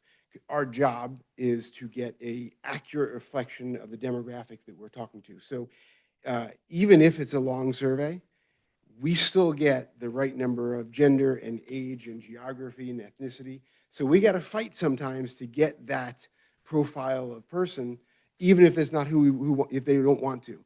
So we do call, including landlines, because some people still talk on them. We call on mobile phones. We email them. We text them. And in this case, we mail to them. So we have all those different outreach methodologies. In some places, we've got to knock on doors, and we do. We have a big enough population with the diversity that we have that we're able to do that with all those modes we just talked about. But this is an accurate reflection of your single-family home customers. So not just, who answered the phone. Yeah. Single-family homes, you're not talking about 3-plexes or 4-plexes. So in this case, no, we can, those are all levers that we can pull to talk to different people in different avenues and different reasons. Yeah. Okay, thanks again. All right. Do we need to take a break, or are you gonna get through next one? But we got another guest speaker, so. Yeah, we got next guest speaker. We should get through him. Oh, we have Joe. That's right. Item 3, sorry. Scott? Yes, sir.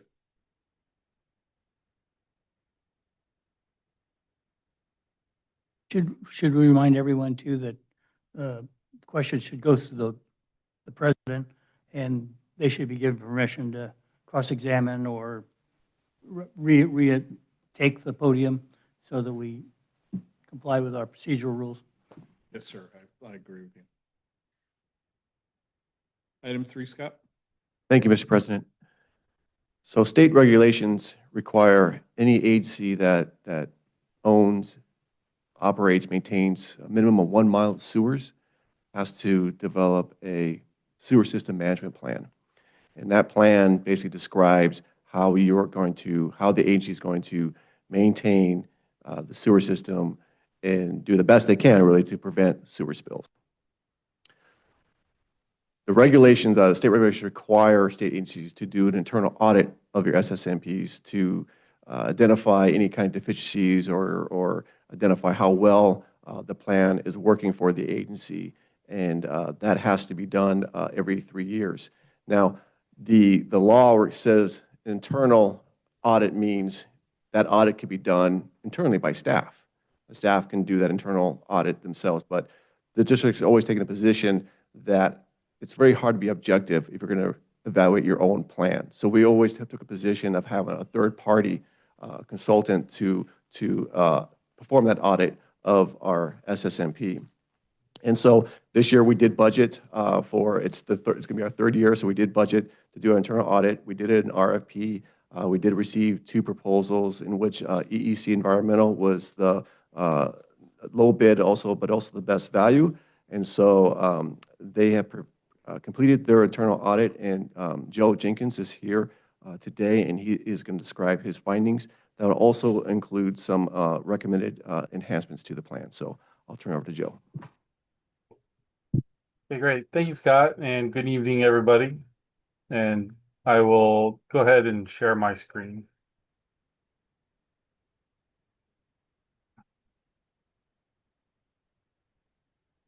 If everyone can see that.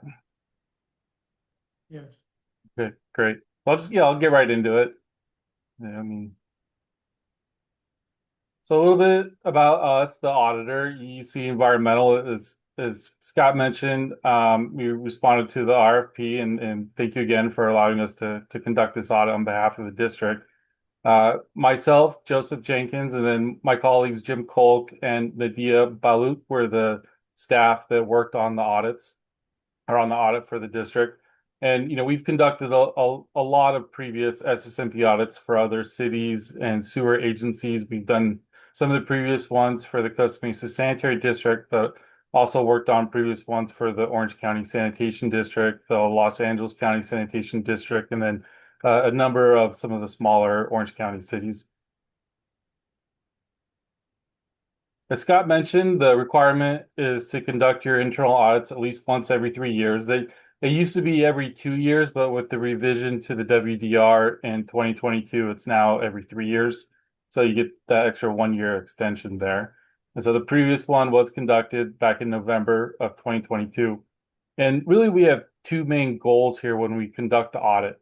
One, we want to ensure that the SSMP document is complying with the requirements that's stated in the state WDR. But we also want to ensure that what's stated in the SSMP are actually practices that are being implemented by the district. You don't want to state anything in your SSMP that you're not actually doing. So we evaluate the SSMP on kind of those 2 main factors. And the state's looking for more than just a checklist of yes or no, are you complying? They want more of a narrative of how practices are actually being implemented. And we really look at this as an opportunity for the district to improve programs and possibly enhance or do things better, and then also highlight some of the positive proactive measures the district's taking to go above and beyond the WDR requirements. It's generally a 5-step process. We started with a kickoff meeting with all staff involved, and then did our review of the SSMP document. We also reviewed supporting document and data for each program element. After we reviewed documents, we conducted interviews with staff and then prepared our report, which is now available for you guys to review. Within the report, we identified any potential nonconformances and then the corrective actions for those nonconformances. And then we also provide what we call recommended program enhancements. And those enhancements are not nothing that the district is obligated to implement. It's just kind of a take it or leave it enhancement that EEC recommends which could help improve programs. Some examples of the data that we reviewed include historic spill data and other performance metrics that were provided by the district, including cleaning history and the implementation of the capital improvement plan. We also looked at previous CCTV results and rehab and rehabilitation projects, what's now called the Sewer Pipe Blockage Control Program, which was previously called the FOG Control Program. And then also any training history and other implementation of programs. So there's more documents than this. This is just an example of a few. We've listed out more. We have a more complete list in the actual report. The SSMP itself consists of 11 general programs, and so we looked at each of these programs as part of the audit. For the purpose of this presentation, I won't go through each of these in detail, so I'll just select a few here to focus on that we can talk about. This is the list of staff that were interviewed. So Scott, Mark Esker, Jesse Blakely, Joel Ortiz, Brian Prenger, and Tony Gomez. And so for the findings, so one of the best performance metrics you can look at to determine if you have an effective SSMP program are your sewer spill statistics. And so this just looks at public sewer spills per 100 miles of sewer, which used to be one of the primary stats that the state would look at to determine if someone had an effective program. Now they're kind of getting away from the spills per 100 mile stats, and they're looking more at volume spilled versus volume recovered, which I'll talk about here in a second, and like percentage of spill recovered, because they don't really want to penalize agencies for having, a lot of spills. And with the new 2022 WDR, they actually added a new spill category, category 4 spill, which is for any spill that's 50 gallons or less that's fully recovered. And then those category 4 spills, you're not reporting the same in the state CWIX database. So it's not really counting against these statistics. So for example, before the category 4 spill, we saw the state averages for similar sized sewer systems being around 3.5 to 4 spills per 100 miles, which the district was generally well under. And now that those category 4 spills aren't being reported the same, the state average dropped all the way down to around 1 spill per 100 miles. You can see historically, the district has done a pretty good job at limiting the number of spills that occurred, but with the exception of a couple of years where there was a blip of an increase. With this, generally what you want to look at is you don't want to see that trend continuing upward year over year. If you do have a high number of spills, you want it to be more of an anomaly than the consistent than a consistent trend. So as we look at the spill recovery percentage, in general, the district usually has a very good spill recovery rate and percentage, usually around between 98 to 100%, especially over the previous 2 fiscal years. There was one spill during that 2022-23 fiscal year that wasn't fully recovered, but and so that one spill that year kind of skews the results here, but it wasn't a very large volume spill. So if it was fully recovered, it probably would have been, a category 3 spill, which is, something less than like 1,000 gallons. But, in general, we see very good recovery percentage when we look at the data. So how does the district implement their program? So they have a very aggressive cleaning and maintenance program, including a 12-month cleaning frequency for all of the gravity sewer lines. And speaking with the district staff and the operations and maintenance team, they have adequate resources available to them to implement the program and maintain their sewer cleaning frequency. We do have some recommended enhancements around the cleaning frequency, though, that I'll talk about later that could be considered. Along with sewer system cleaning, the district also has programs in place to clean and maintain the 20 sewer lift stations. They've implemented a root foaming program, and then also has adequate equipment and replacement parts inventory, and has implemented a great way of managing those spare parts inventory through their CityWorks storefront program, where they can keep good track of what they have in stock and what's been checked out, which is really good to see. And then something that they're doing really well that we're seeing in terms of preventing repeat sewer spills, which is another thing that the state looks at, is implementation of smart manhole covers. And also those smart manhole covers, they're working on converting to the Consivio devices, which is very similar, just kind of reports the statistics and the data back to them a little bit different. But what the smart manhole covers do is they notify you before a spill reaches the lid and you have that spill, so they can get out there and try and relieve a blockage before it becomes an issue. And so you install these on any areas where you've had previous spills or there's a high risk for a sewer spill at that location. In speaking with staff, they're adequately trained and very knowledgeable on spill response procedures, and they have the necessary resources available to them to respond to spills. And so that was really good to see. They're all very confident in their ability to respond adequately to a spill when it does occur.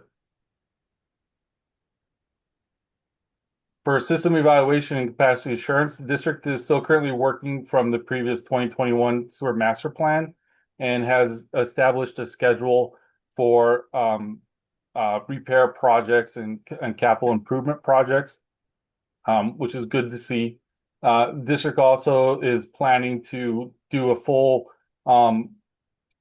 re-CCTV of the entire sewer system within the next year. So the goal there usually is to do it at least once every 10 years, and it's been about 10 years since the previous entire system was cambered. And so that'll happen within the next year, and then that'll really help them to prioritize some of those grade 4 and grade 5 structural defects for repair over the next year. And so when you look at the breakdown of the planned CIP projects for the next fiscal year, you can see it's a really good looking pie shape. You don't have a large budget dedicated to one single project where you have other projects or programs that are suffering. And so, you know, in speaking with staff, there appears to be adequate budget to implement the CIPs and implement these programs. As I mentioned before, it's no longer called a fog control program. It's now this sewer pipe blockage control program. But for the purpose of this presentation, we'll look at fog and how the fog control program is being implemented. So similar to your public SSO stats, a really good metric to determine if you have an adequate fog program is the number of fog-related sewer spills that are occurring. And generally, year over year, the non-residential fog-related spills have been low, but there was a slight uptick in 2023 specifically, and then into 2024. And so, as I'll show you in a minute, we had to adjust some of the focus for the fog inspections on some areas to address where heavy fog accumulation was occurring. In addition to that, the district also implemented a residential education program where we're going out and providing door hangers to residents in areas where they're seeing heavy fog accumulation to try and see if, you know, that'll help reduce fog in the residential community. And so this is just a breakdown of the number and types of inspections that we conducted. This is looking at the previous 2 fiscal years. And so one thing you can see from this table is that there was an increase in the number of what we call B&P inspections. And so these are kitchen best management practice focus inspections, which we generally conduct at facilities that don't have a grease interceptor or grease control device. And so we put a lot of focus in those types of facilities to make sure they're implementing their kitchen B&Ps because they don't really have anything else to protect them from discharging excessive fog to the sewer system. And so there's a few areas within the district where we still have kind of a high density of FSEs that don't have interceptors. And so we try to focus some inspection resources in those areas. Okay, so now we can get to nonconformances and program enhancements. So we did have one minor nonconformance. And so this was at the time we reviewed the SSMP document, the communications program section was not included in the SSMP. And so it just wasn't in there kind of at all. And I think this occurred when the SSMP was last updated in July of this year. And so just, you know, simple oversight there. And actually, since our interviews with district staff and us kind of telling them about this, they've actually have updated the SSMP and put the communication program section back in, and it's scheduled to be resubmitted back into CWICS. So it's already pretty much corrected. So for the recommended program enhancements, I'll just go through these here kind of quickly. So first one, we recommend modifying the introduction and goals section to more prominently display the goals of the district. Currently, if you read the SSMP, the actual goals of the district are kind of in the middle of a paragraph, and we just recommended making it kind of giving it its own heading and making it more prominently displayed. Recommend reviewing the org chart at least quarterly to ensure that it's kept up to date. That's usually where we see the most nonconformances when we do SSMP audits, is just not keeping an org chart up to date. Next one is. Can I ask a question about that? Sure. Doesn't the regs require that each time there's a organization chart that it be submitted to the state? I don't know if there's a requirement that the org chart be submitted to the state each time it's updated, but anytime you update an element of your SSMP, you have to resubmit it. But it's not necessarily meaning that you have to go through like full board approval for your SSMP updates if it's not considered like a significant update. But yeah, it usually an update. Now, what a lot of agencies do is they keep their org chart as an appendix to their SSMP. So if they're constantly updating their org chart, then the entire SSMP doesn't need to be resubmitted. And so that's kind of one way it's handled also. But they do look at the SSMP as being a living document. And so there is an expectation that your SSMP is kept up to date, even though within the WDR, right now it's a six-year deadline for doing a comprehensive review and update of your SSMP and recertifying it. But great question. Okay, and so the next one, utilizing cleaning results, observations, and data to evaluate and optimize line cleaning frequency. So as I mentioned previously, right now the sewer system is cleaned on an annual basis, but there, there could be some areas of the sewer system that don't require annual cleaning. And so they can use some of their results and findings from their cleaning to evaluate if it was necessary to clean that one annually, and then use that to optimize cleaning frequencies. Currently, the way work orders are created is it's created for a region of the sewer system, and then that entire region is cleaned. So we recommended that they create individual work orders for each sewer segment, and then designating a cleaning frequency for that. But there still needs to be some optimization so the crews aren't kind of bouncing all over the place trying to clean the system. Continue to provide training to staff on key topics like the SSMP elements and spill response, and we are scheduling some upcoming training with the staff on this, so that's good. As I mentioned before, developing the work order system for individual sewer segments, which they are working towards. In addition to the regular training, also conducting periodic spill simulation training at either a district yard or another facility. This is just so staff can practice doing volume calculations and filling out the forms and blocking off like a drain or something like that, so they can actually practice it in real life. That's always very helpful.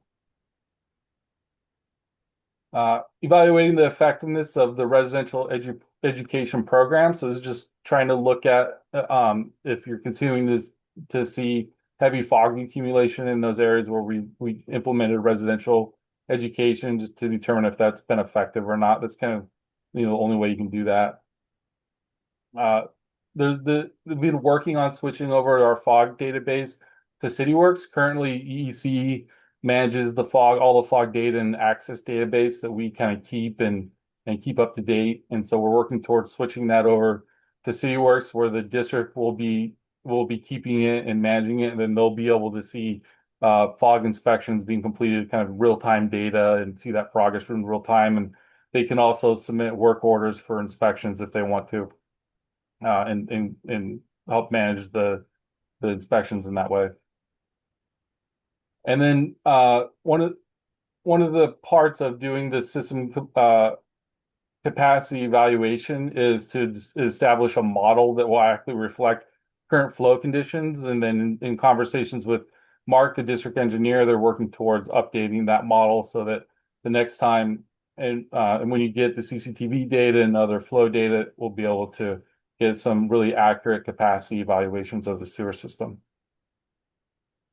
And we have another one, I think, that didn't quite make the presentation in here, where the district is working on updating the sewer standard specifications and standard plans. And so we did have in the report just to complete that project and update those standard plans. So I think I just maybe omitted it from this presentation. I apologize. So another question. Yeah. No, you can go right ahead. Orange County Sand District had a spill simulation manhole where they would pump a flow to it. And it would show the staff and anybody else, I guess probably many agencies visited that thing, So, you know, so then they knew that coming through a certain size hole, that the water was squirting up X amount. Right. How do they, that's not available, and are the videos of that you use for training or what? Yeah, I'm not sure if there's videos that are available. I don't think OC San has continued to do that training since COVID. Well, they've done it for a long time, but okay. Yeah, I don't think there's videos. We have for a few different agencies, we've built actually designed and built manholes where we pump water through it so that staff can actually see how it's spurting up through their own manholes, because you have each kind of agency has different manholes with different number of pick holes and vent holes, and so that height that spurts up to give you that spill rate volume is kind of different depending on the configuration of your manholes. So you almost have to customize it to that. And so one option you could do is reach out to some of those other cities that have those facilities to join them when they do their training, almost as like a team thing. But, a lot of times what we've done, if you don't have one of those just in the yard, is just kind of spilling different volumes of water or running a hose for a certain amount of period of time, just so they can visually see what does it look like when you have 5 gallons spilled, 50 gallons spilled, 100 gallons spilled, because until you really see it on the ground and see it going down the gutter, it's kind of hard to visualize that. Other questions for Joe? Anything else from staff? No. This is an item we need to take direction on, so I'm looking for a motion. I'll move approval. I'll second it. Those for both items, the acceptance and the action plan preparation. Yes. Okay. All those in favor? Aye. Opposed? Motion carries unanimous for the actions. Thank you, Joe. Always appreciate your help. Thank you, everyone. Thank you, board. Appreciate it. Have a good night. Okay, I think it's that time of the evening for a biology break. So it's 6, we'll resume at 6:25. Is that enough time? 7 minutes? Okay, so we're now going to recess for 7 minutes. On. We are back in session and we will now move to item 4. I have it right here. Thank you, Mr. President. I'll turn this over to Caitlin Tran, but before I do want to mention to the board and to the public that the Popular Annual Financial Report is a report that not many public agencies prepare. And I'm proud to say that our agency is one of those agencies. It's a great document to demonstrate your transparency and your finances and your actual spendings. And it's a big part of the reason why we are the Triple Crown recognition from GFOA, the Government Finance Officers Association, because of the PAFR. The city of Costa Mesa doesn't do a PAFR. Mesa Water doesn't do a PAFR. Many agencies don't do one, but we do. And it's a testament to Caitlin and her staff. Lou Tran was the one that takes the lead on this project. It's a daunting project for her to do, and she does a great job, as you see in the attachment. But I'll have Caitlin give you some more information about the PAFR. So I'll turn it over to Caitlin. Thank you, Scott. So as Scott said, the Popular Annual Financial Report is put together after the completion of the Annual Comprehensive Financial Report I presented earlier. Staff condensed the document into a smaller, easily understandable report that the general public can read. And with this report, it's easier to read and understand, and we can add pictures and make it more fun. After it is put together, we submit the ACFR and the PAFR to GFOA for awards at the end of this month. The district has won this award for the last 8 years. And we are continuing doing this, like Scott said. I'm happy to answer any questions you may have. Okay, questions for Caitlin? Not a question. Orange County Sand District just began to do the PAFR. I did see that on their website. Yes, they are one agency that does do the PAFR. But we've been doing it for the past, what, Nathan, about the past 8 years? Yes. Any other questions? Hi, Director. Just want to say thank you so much. I love it. I'm so glad we do this. It's engaging, it's succinct. I love the history and context of the district. And yeah, you guys have my full support of continuing doing this. I think it's a good example of how we go above and beyond. Thank you. Okay, That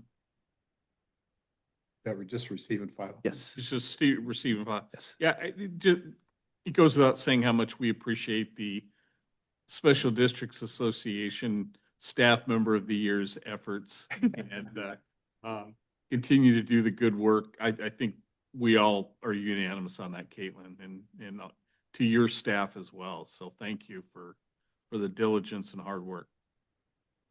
Thank you. Okay, then we will receive and file the PAFR and look forward to the next one. Thank you, Mr. President. So I'm Yes. gonna turn this over to Nalani Midway. She'll be giving this report. Number 5? Yes, thank you, Okay. Mr. President, members of the board.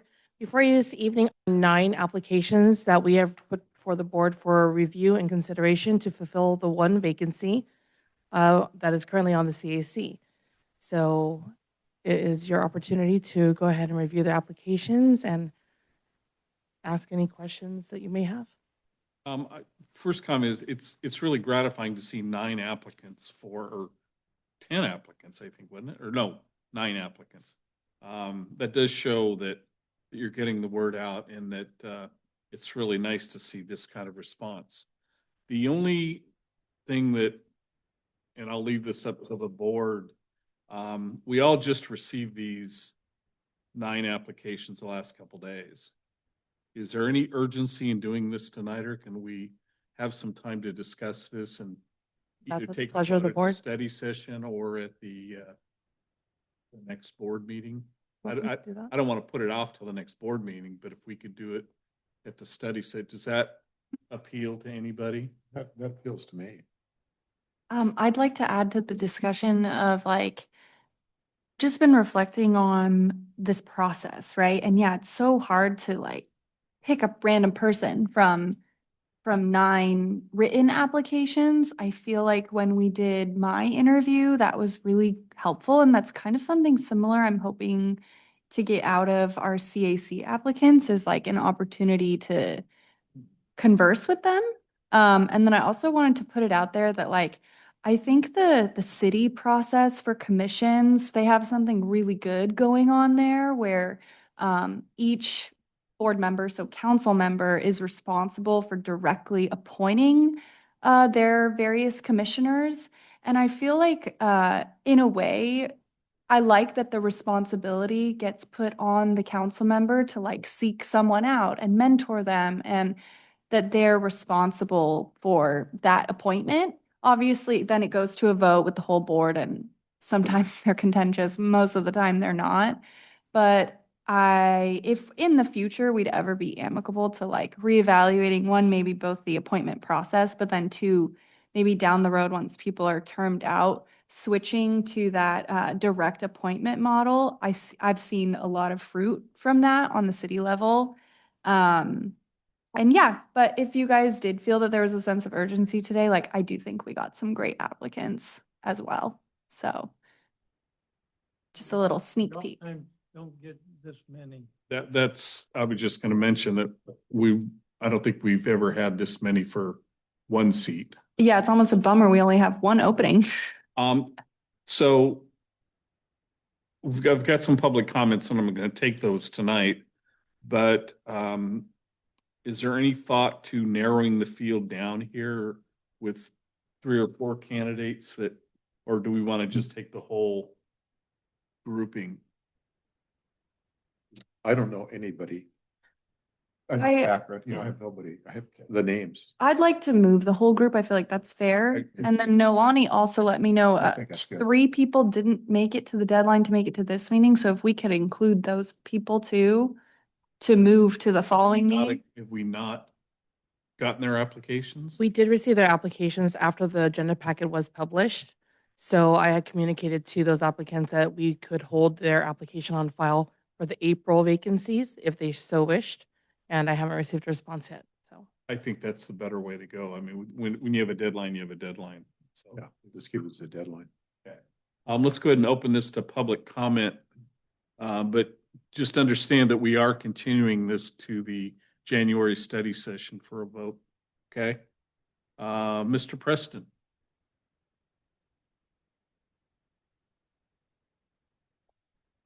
Oh, Chair Schaefer and Vice Chair and Board.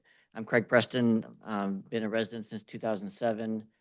I am grateful for people to do public service and staff to support the public service, and what an amazing thing. I often think when I drive on a freeway, somebody paid taxes 50 years ago to make a freeway that I get to drive on now without having to pay for, although there are toll roads that I have to pay for now, but for the most part, lots of infrastructure that I benefit from that somebody years and years ago put in place. So thank you for your service in that way to keep our systems running and flowing. I just wanted to introduce myself. I decided to throw my hat in the ring. I'm a CFO by trade, engineer by training, and just have a passion for climate action. I volunteer with a group where we go and work with Congress to get them to move on climate action faster because we think timing is important here. But also I like to give back and be involved. So I thought this was a way if I could just dip my toe into public service. And so I put my hat in the ring, but I hear you got a lot of good applicants, so I'm glad to see so much interest. So thanks for having me. Thank you, sir. Appreciate the comment.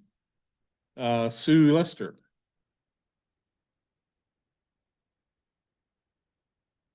My name is Sue Lester. I'm the current chair of the CAC, and my comments, I know you said you're already going to push it, but I was going to encourage you guys to please fill the position. The fact that you had 9 applicants is miraculous for one position. It's difficult to get people to want to volunteer and actually show up. The fact that out of the 9 applicants, we had one person that showed up, I would suggest that you appoint the person who showed up. Showing up is more than half the battle. People volunteer for things, and a lot of times they don't show up. We've had problems in the past with people on the CAC that got appointed and they just don't show up. They use their being on the CAC as a line item for something that they want to apply to down the road. And the fact that somebody showed up, I would say, I think it would be great if you appointed him because clearly he wants to be on it. This position has been vacant for 3.5 months already, and our next meeting is in January. So it would be really nice if we actually had a full committee. Had no one shown up, or I don't even know if everybody was notified that you guys may or may not be selecting someone tonight. But if you look at the makeup of the current CAC, you have 2 people from every district except for District 2. You only have 1. So all things being equal, either if no one showed up or if everybody showed up, I would have said go with whoever applied from District 2, because then you would actually have 2 members on the CAC that live in the actual districts that you guys represent, because I think it's really important to make sure that the people in the city have equal representation or an opportunity to be represented. Since the District 2 person didn't show up, I think it would be great if you guys appointed this gentleman right here, Craig, so he could join us at our meeting in January. There are going to be a lot of positions available for appointment in March that hopefully all these people that applied will be encouraged to stay interested and want to apply for those positions. But I think it would be great if you guys appointed him tonight. He's here, and then we'd have a full committee. The last thing I would like to recommend is on the actual application, if you guys would consider adding a box right here above where it says by checking the box and typing the name, you electronically are signing the application. If you had something that said you acknowledge that they've read the CAC handbook, There's a lot of information in there. It's 21 pages. And based on some of the applications, I don't think people even realize what they're applying for or what their capacity would be as a resident volunteer on a committee. And I think that would go a long way to help educating the people coming in as to what it is the CAC actually does. And that's it. So thank you. Thank you. Okay, so we are going to continue the study session. Yes. Okay. Can we vote on items in a study session meeting? Is that allowed? If we notify the public that we're doing that. Okay, cool. One thing I would recommend, I don't know how much work this is, but one applicant, Elizabeth Waterston, mentioned that she wanted to serve and glad to support the important work of the Costa Mesa Water District. I don't know if we need to let her know that this is not the Mesa Water, or do we don't need to? Okay, thank you, that's all. All right, and this item is continued. So can I clarify, attached to the study session, are we gonna request that they all get reached out to and invited to come in? That okay? Might be difficult because it's in the morning, people work. That's the only difficulty. I'll reach out to them though. Thank you. Thank you, Noah. All right, item 6 then, consider approval of the 2026 meeting calendar. Thank you, Mr. President. Yes, Nolani Midway will be giving this report. Thank you, members of the board. Before you is the proposed 2026 meeting calendar for the Board of Directors. Not much has changed. The meeting dates and times all remain the same, with the study sessions being on the second Tuesday of each month at 9 a.m. The regular board meetings on the fourth Monday of each month at 4:30. CAC meetings typically on the second Wednesday of each applicable month, which is every other month. And then the city district's liaison committee meetings held quarterly and on a rotating location, typically on the fourth Friday of the month, with the exception that we will go over next. There are 4 meetings, that I would like to propose to the board to consider rescheduling due to either holiday closures or the board conference attendance. And the first one will be in May. So the May board meeting would fall on a Monday, May 25th, which is Memorial Day. So staff is suggesting a move of that meeting to Tuesday, May 26th. If the board chose to move it up to May 21st, that would be too close to the study session meeting in order for us to be able to take direction from the board and act on it for a proper agenda posting. So we're proposing the move to Tuesday, the 26th. For the August board meeting, staff is also recommending a shift there so the board can attend the annual CSDA conference. And the recommended move is to Monday, August 31st. The city district's liaison meeting in October, the city of Costa Mesa has requested that we hold the meeting on the 3rd Friday of the month. Which, start over again, what date? Oh, I have, October? before Okay. you is the full calendar. Yes, I got it. Yep, okay. Okay. That would be for October, I need my glasses, October 16th. And that is in line with the City Hall office closure. So October 16th at 8:30, they're the only agency that holds their meeting half an hour later than the normal 8 o'clock start.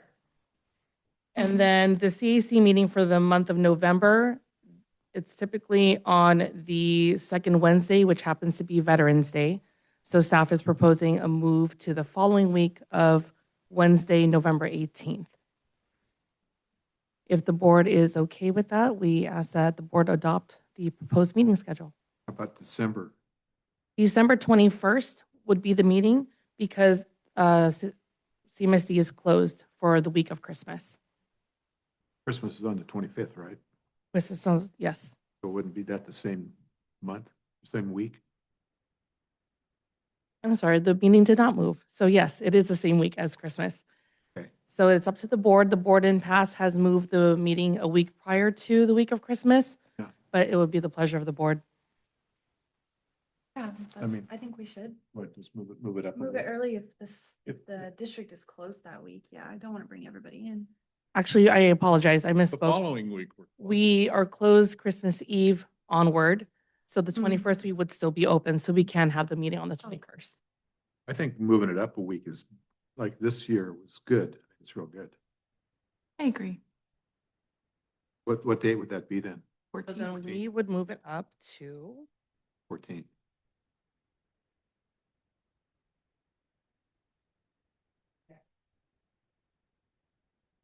so just know that any direction given to staff at the study session on December 8th would be very tight for staff to take action on and prepare for posting for the December board meeting. No problem. No problem bit for you light. guys. No problem. That doesn't conflict with the county requirements for swearing in new board members? No, it wouldn't. No, it wouldn't. So the swearing of the board members would be at the first Friday of December, providing that the registrar of voters have certified the votes So normally we've sworn in it at the study session. is a separate session. Correct. So the 8th, you'd swear them in on the 8th? Correct. Election coming up this next year. Yes, sir. Oh, It's an election year next It year. is an election year, 3 seats available. So if the Okay. board would adopt the calendar as presented, Move for approval. And we have a motion Second. and a second by Director Wiltshire. All those in favor? Aye. Aye. Opposed? Motion carries unanimous. Glad we approved it. I've already taped it to my desk, what you sent us before. Okay, we are moving to item number 7. Thank you, Mr. President. So this is a continued discussion from our November 24th meeting, talking about a new proposed program called Pay As You Throw program, where residents, if the board adopted this program, residents would pay more for more trash they're thrown away. So the larger cart they have, the more they would pay for someone that has a smaller cart. And so tonight, I'm just bringing back some more information. I am seeking some directions from the board, not necessarily adopt the program, but I am seeking some direction from the board tonight. But I'm also sharing some additional information. The additional information includes, as you might recall, back on November 24th, there was comments about the Citizens Advisory Committee made several suggestions on the program. And so I just wanted to reiterate those suggestions in the staff report. And some of those ideas from the Citizens Advisory Committee, including allowing only one change in cart size per year, consider loggable carts to address misuse concerns, consider conducting a pilot program. Also, billing and services concerns can be addressed by measures built into the agreement with CR&R. Attached to your staff report is a draft version of the CAC's minutes. Then also, I'm sharing with the board tonight, there was discussion, well, how much of a difference of the rates would it be? And there was some concern, maybe the rates won't be that different. And so I reached out to, I mentioned the last November 24th that there are 2 special districts in Northern California that have the variable rates. I listed in your staff report here tonight. That's West Bay Sanitary District, Ora Loma Sanitary District, and Castro Valley Sanitary District. And I went on their website and I obtained their variable rates. And as you can see in the staff report, they're quite different. We're not talking just $5. I mean, we're talking significant difference in prices. I also was able to reach out to my colleagues out in those districts to get a little more information, like when did they implement their programs, have their programs been successful. As you see in the staff report, West Bay Sanitary District, while it is a small community, they are diverting 71% of their waste stream from the variable rate system. Ora Loma doesn't seem to be as successful as West Bay or Castro Valley. They did say, yes, their diversion did increase, but they're still only at 44%. They couldn't give me any hard evidence that their diversion did increase significantly. Other than Castro Valley Sanitary District, did give us some really good data. They implemented their pay-as-you-throw program in 2001, and that's when they were diverting 53% of their waste in 2001. Since implementing their program, they are now diverting 68%, and that's as of 2024. You also notice that the cost for in Castro Valley Sanitary for a 97-gallon cart is significantly high, you know, $139 compared to what our residents are currently paying at $30. And so there's no, that's obviously why only 1% of the residents in Castro Valley are the 96-gallon cars. Most of them are using the smaller gallon cars because it saves money. Additional information, there was a question about legality of tiered rates. Most notably, people are familiar with the California Taxpayers Associations, their lawsuit against the city of San Capistrano about tiered water rates.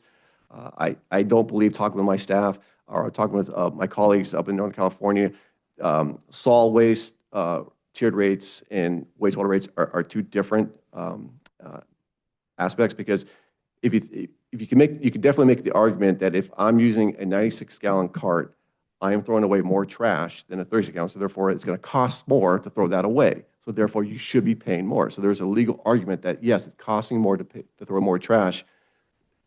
If you're doubling that trash accumulation, then your cost should double. So there is some argument to that, and I think that argument is somewhat justified in when you see the rates for the 3 special districts in Northern California. Now, granted, we still need legal review. If the board wants to go down this road, our district council would still have to do a legal analysis for the board, but I did want to share that with you. And then on the 24th, I also mentioned about there are some challenges if we implement the pay-as-you-throw program because we do assessments. We don't direct bill to our residents. I did mention that the City of Laguna Beach, they have transitioned from assessments to direct billing when CRNR just began providing services in that city in this past year. I did ask Julie Beretta if she can share with the board that transition and also maybe give her thoughts about the pay-as-you-throw program. So, Julie, if you don't mind, if you want to speak for a few minutes for the board. Before Julie talks, let me just throw something up. I was surprised that this was on this agenda, this item. I thought at the study session that we were going to bring this, I think the word I used at the study session was to put this program on the back burner and let it develop with the solid waste studies and not move forward with this. I'm not sure you have a lot of support up here on the board for going to this program to begin with. And based on what the survey said, you know, it's pretty clear that the majority of the residents surveyed don't want this. Before we have these explanations and any other discussion, did I miss that at the study session, or should we be pushing this out? No. I think we should back off and see what develops through our planning. I think what I'd recommend, Scott, is that we bring this back to a future study session to be determined. And you and I can, as we develop the agendas, we can do that. But I don't know if tonight's good timing to be talking about this program. Again, I'm not asking for direction to adopt the program. What I'm seeking is, again, what I said last week, I'll bring back some more information. We can still talk about and discuss it. But I would like if you don't want to talk about it or you don't want to move forward, that's fine. But one reason why I brought it tonight is that we did receive proposals for a solid waste study. And if you want to know what the possibility of those variable rates could be, now's the time to find that out, because we can add that into the study. We can have the consultant do that study and say, here's what the possibility they could look like. That's all I'm saying, if you want to do that. If you don't want to do that, you want to save the $10,000, just do the flat rate, we could do that too. But I have a question. But because we have we're going to be ready to do evaluate the proposals, we have to get that study done so that we can do the Prop 282 analysis and get those new rates implemented by July 1. Just want to say you don't want to miss that boat if you want to know what those possible rates could be. Director Wright had a question. Yeah, so wanted to respond to you. Yes, I have a similar like recollection of our discussion, but I also do remember Scott saying like, yeah, we're gonna put a pin in this and formally discuss it. So I agree with you. Like, I don't want to waste anybody's energy, because I would also say that I'm wanting to kick the can on this, considering we have so many other ongoing projects right now. But specifically, I was looking at that as well. Like, okay, is the $9,000, since we're already spending 40 grand on the flat rate study to get the the consultant to just do that extra push to get the tiered rate information. My concern is for how many years is that information relevant? And that would depend on when you want to implement the pay-as-you program. But at least it'll give you some kind of acknowledgement. Okay, are we talking a $50 difference between a 30-gallon, 60-gallon? Are we talking, you know, a $100 difference? What is it that we're looking at? I've been hearing some people saying, well, it might be just a $5 difference. Well, maybe it might not be. And if it is a significant difference, yes, and then it'll depend. If you want to implement it 5 years from now, yeah, that cost is going to increase again because you got to assume inflation, right? So that, yes, that rate will change, but at least you'll have an idea, okay, there could be significant savings if we do a pay-as-you-throw program. So I guess where I'm coming from is if we can all acknowledge like this isn't going to happen for a couple of years, but it's worth it to get the maximum effort or result out of this one consultant doing this project anyways, because we have to for the flat rate. If we could use it as future benchmarks, but what I don't want to hear in 5 years, if we are considering the tiered rate, then being told we have to do another rate study all over again because the information from 5 years ago wasn't valid anymore, then it was a waste. We're going to have to do that. We're going to have to do another. Then I'm going to say, let's just stick with the flat rate, probably. I don't know. What do you guys think? Is it worth the extra 10 grand to get all the info, or it's not worth it because we're not interested? Okay. Plus, I don't want to get off the county tax rolls. This is an easy way for us to collect our money. Yes, I agree with the direct billing as well. I would say we go back to the survey and 60% of the people, 60% of the people who answered, they responded either for or against, were against Mm-hmm. tiered rate study. It may be because they don't know, you know, anything about it, but I don't want to spend the $10,000 for a tiered rate study.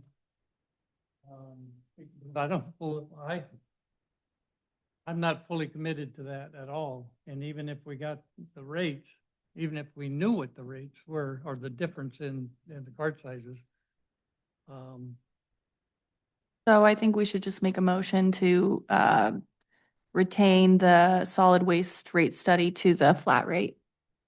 Or you can just refer to the alternative action, do not pursue implementing pay-as-you-throw program. Yeah, do not pursue. That's your motion? Yes. Second it. Okay, further discussion. Sorry to drag you out and do what we need to do, but That's right. and I don't want to diminish, I don't want to diminish the work that you guys have done on this. I think the effort and looking for ways to save our ratepayers money is noble. And that's what we need to be doing. So again, it doesn't diminish the fact that you've done an excellent job, all of you. So we have a motion and a second. All those in favor? Aye. Opposed? Motion carries unanimous. Thank you. Back on the shelf, sorry. I think that's all your reports for tonight. Is that enough? Okay. Mark's not here. So do we have an engineer's report? No? Just a regular.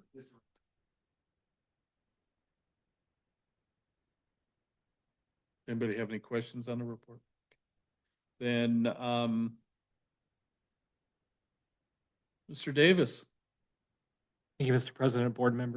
This is your quarterly review of your portfolio.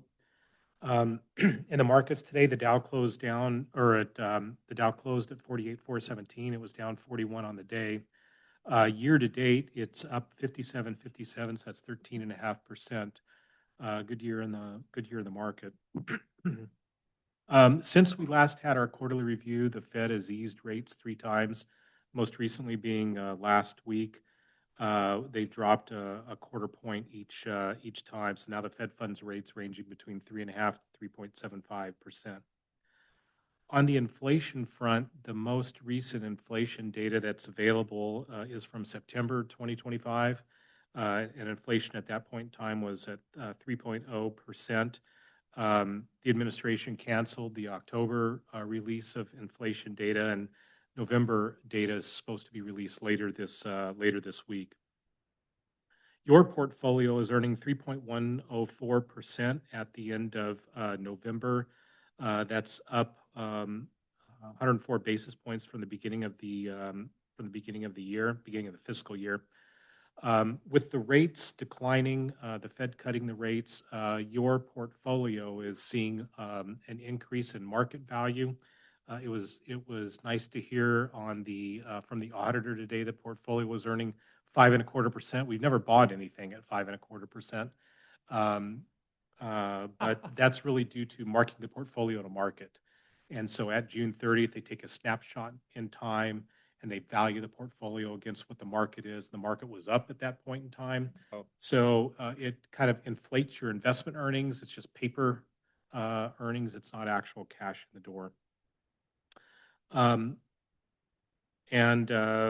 We're starting to see the end of our COVID investments that we bought, our 5-year investments when COVID happened, starting to fall off. We have just a few more to go.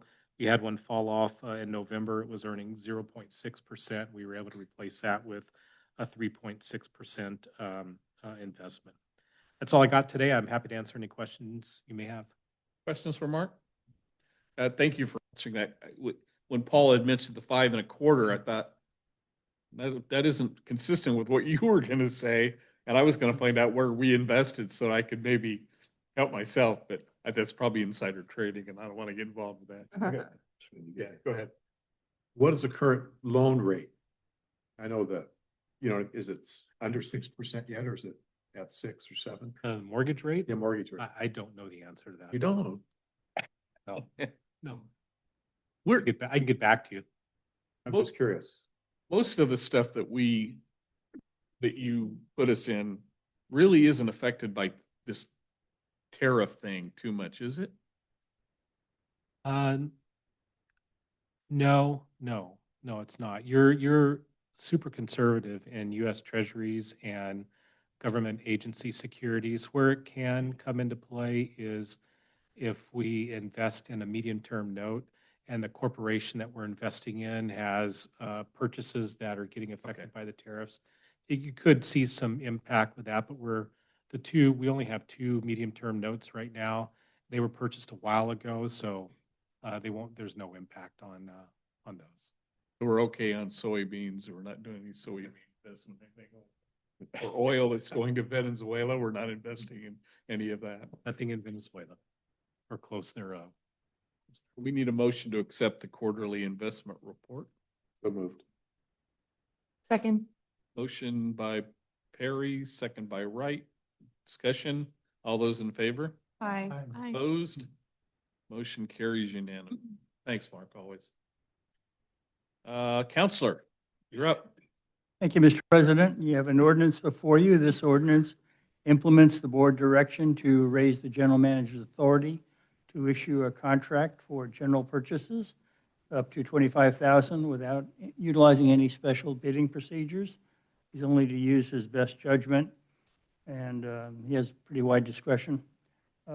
Best judgment in the board's best interest, that is. And this authority is being raised from $15,000, and it's, like I said, only for general purchases and does not apply to public works contracts. It's submitted for your approval. That's the amount we discussed prior to this, right? I'll move for approval. Second. Didn't we talk about going even higher than 25? I think I did, but Maybe that. It was me saying that, but we kept it at Okay. that amount. Okay. All right, then we have a motion and a second. All those in favor? Aye. Opposed? Motion carries unanimous. Can I make a silly note on this? It identifies Silly notes. an administrative note. It notes the general manager as a he, and so I don't know if for timeless purposes we'd possibly want to use they or he or she. You're correct. That was the only thing I noticed. Thanks. I actually read the whole I thing. was going to say thank you for reading the ordinance. I appreciate it. Okay, so you get that? All right, that passes unanimous. All right, we're down to local meetings. Bob, sanitation district. Well, we did the normal things, a lot of rehab and rehabilitation, and, you know, they have a massive CIP budget of, I think it's over $230 million. The Orange County Sand District has two major committees, and the Operations Committee and the Admin Committee, and so it generally takes about 3 minutes to go through about 16 items. And then we go into closed session, and it can take quite a long time. So normal activity, but and we have a new counselor. I think it's BKK, isn't it? And I think they're doing an outstanding job. Well, I was going to tell you about some of the closed session items, but they're confidential. Don't do that. No, okay. Not a very good report, but. Zarfa, anything to report? No meeting this month. ISDOC, I regret to tell you, I did not attend the ISDOC meeting on last Tuesday because it was the same day as our study session. Huh? Same time also. That was a little bit later, so I didn't get up. And then CSDA, nothing to report from CSDA. There was I'm sure you guys get the little notes from Neil or the updates on a daily, it's like a daily basis we get this stuff. And they were calling for speakers for the annual conference. Are you doing you're not doing your general manager's thing again? Really? You do such a great job at it. Okay. That's the only thing of note from there. SDRMA, nothing to report. We did have a adjunct meeting with our SDRG, our rating group based in Utah. Fortunately, they did it virtually. I didn't have to go to Salt Lake. The rules in Salt Lake City were, if you have a corporation like that, you have to have your annual meeting in Salt Lake City or in Utah, excuse me. And somehow that's changed so we can do it virtually now, and saves me from flying into the worst airport I've ever. Salt Lake City's the worst. It is absolutely horrible. Anyway, that's so that's all I really have to report. Anybody have any other meetings to report on? I'm putting mine in writing like I always do. I've written up quite a lot of stuff. Basically at Waco, they introduced Shivaji Deshma as the new general manager of MWD. And he should be good for Orange County because he lives in Costa Mesa, and he was on the Orange County Water District, and then IEUA, which is in San Bernardino County. But the speaker was Eric Ekdahl, and he was chief of the California State Water Resources Control Board, or he was in that organization. And I would encourage you to go look at that. He covered a wide range of topics, all water related. MWD did mention, though, an interesting thing, and they've raised their turf removal allocation to $7 a square foot. So they're still interested in major water conservation, lawn related. But we've had, when I was at Orange County Sand District, we had almost a 30% reduction in water conservation measures from 260 some down to 180. So not that it'll reflect on, what it's done is that's concerning to some of the local agencies is there's too little flow in the sewers that were designed for the larger amounts of water. So the cleaning should be looked at not only on the historic basis where there's lots of roots and whatnot, but also we've gotten complaints from where there's too little flow in the sewers, and that's causing problems for them.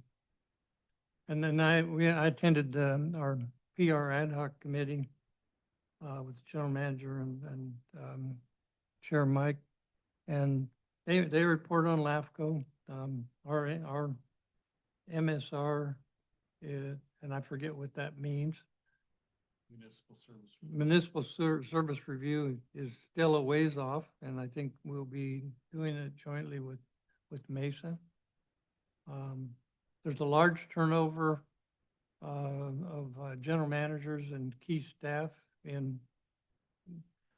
around, around our area. Anyway, I would encourage you, if you're interested, it's all water related, but that is important to the sanitary district because of the low flows that are being created. Good for us because we don't have to pump as much water. Can I make a comment, Bob? Yeah. Because I listened to that meeting too, and one of the things he told us was in 2027, the turf law comes into effect. Does that mean they're going to eliminate grass? What does that mean? They're gonna pay you to eliminate grass. That's been, okay. The rebates. Oh, that what it is, 2027? Yeah. Okay. And you won't get that through Mesa, you'll get it through MWD. Curious what that meant. I'm still a natural grass guy, I'm sorry. All right. You're gonna die someday. I guarantee you, absolutely guarantee I'm gonna not be here someday. No old business or new business, closing items. Any director comments or oral communications from anybody? No. I will just, as we move to the end of the year, and I know we're having festivities tomorrow, but again, thank you to the best staff in California. I've seen so many of them, and I'm going to vote for you guys every time. Alan, Mark, we don't get to see you too often enough, but thank you for what you do to make this a successful and transparent district. Both of you keep us on board. So may not get the MVP, but you're pretty close at it. And to you other guys, thank you. Happy holidays, no matter what you celebrate, and look forward to, I think, a very eventful 2026 it will be. Okay. Thank you, everyone. Merry Christmas. Merry Christmas.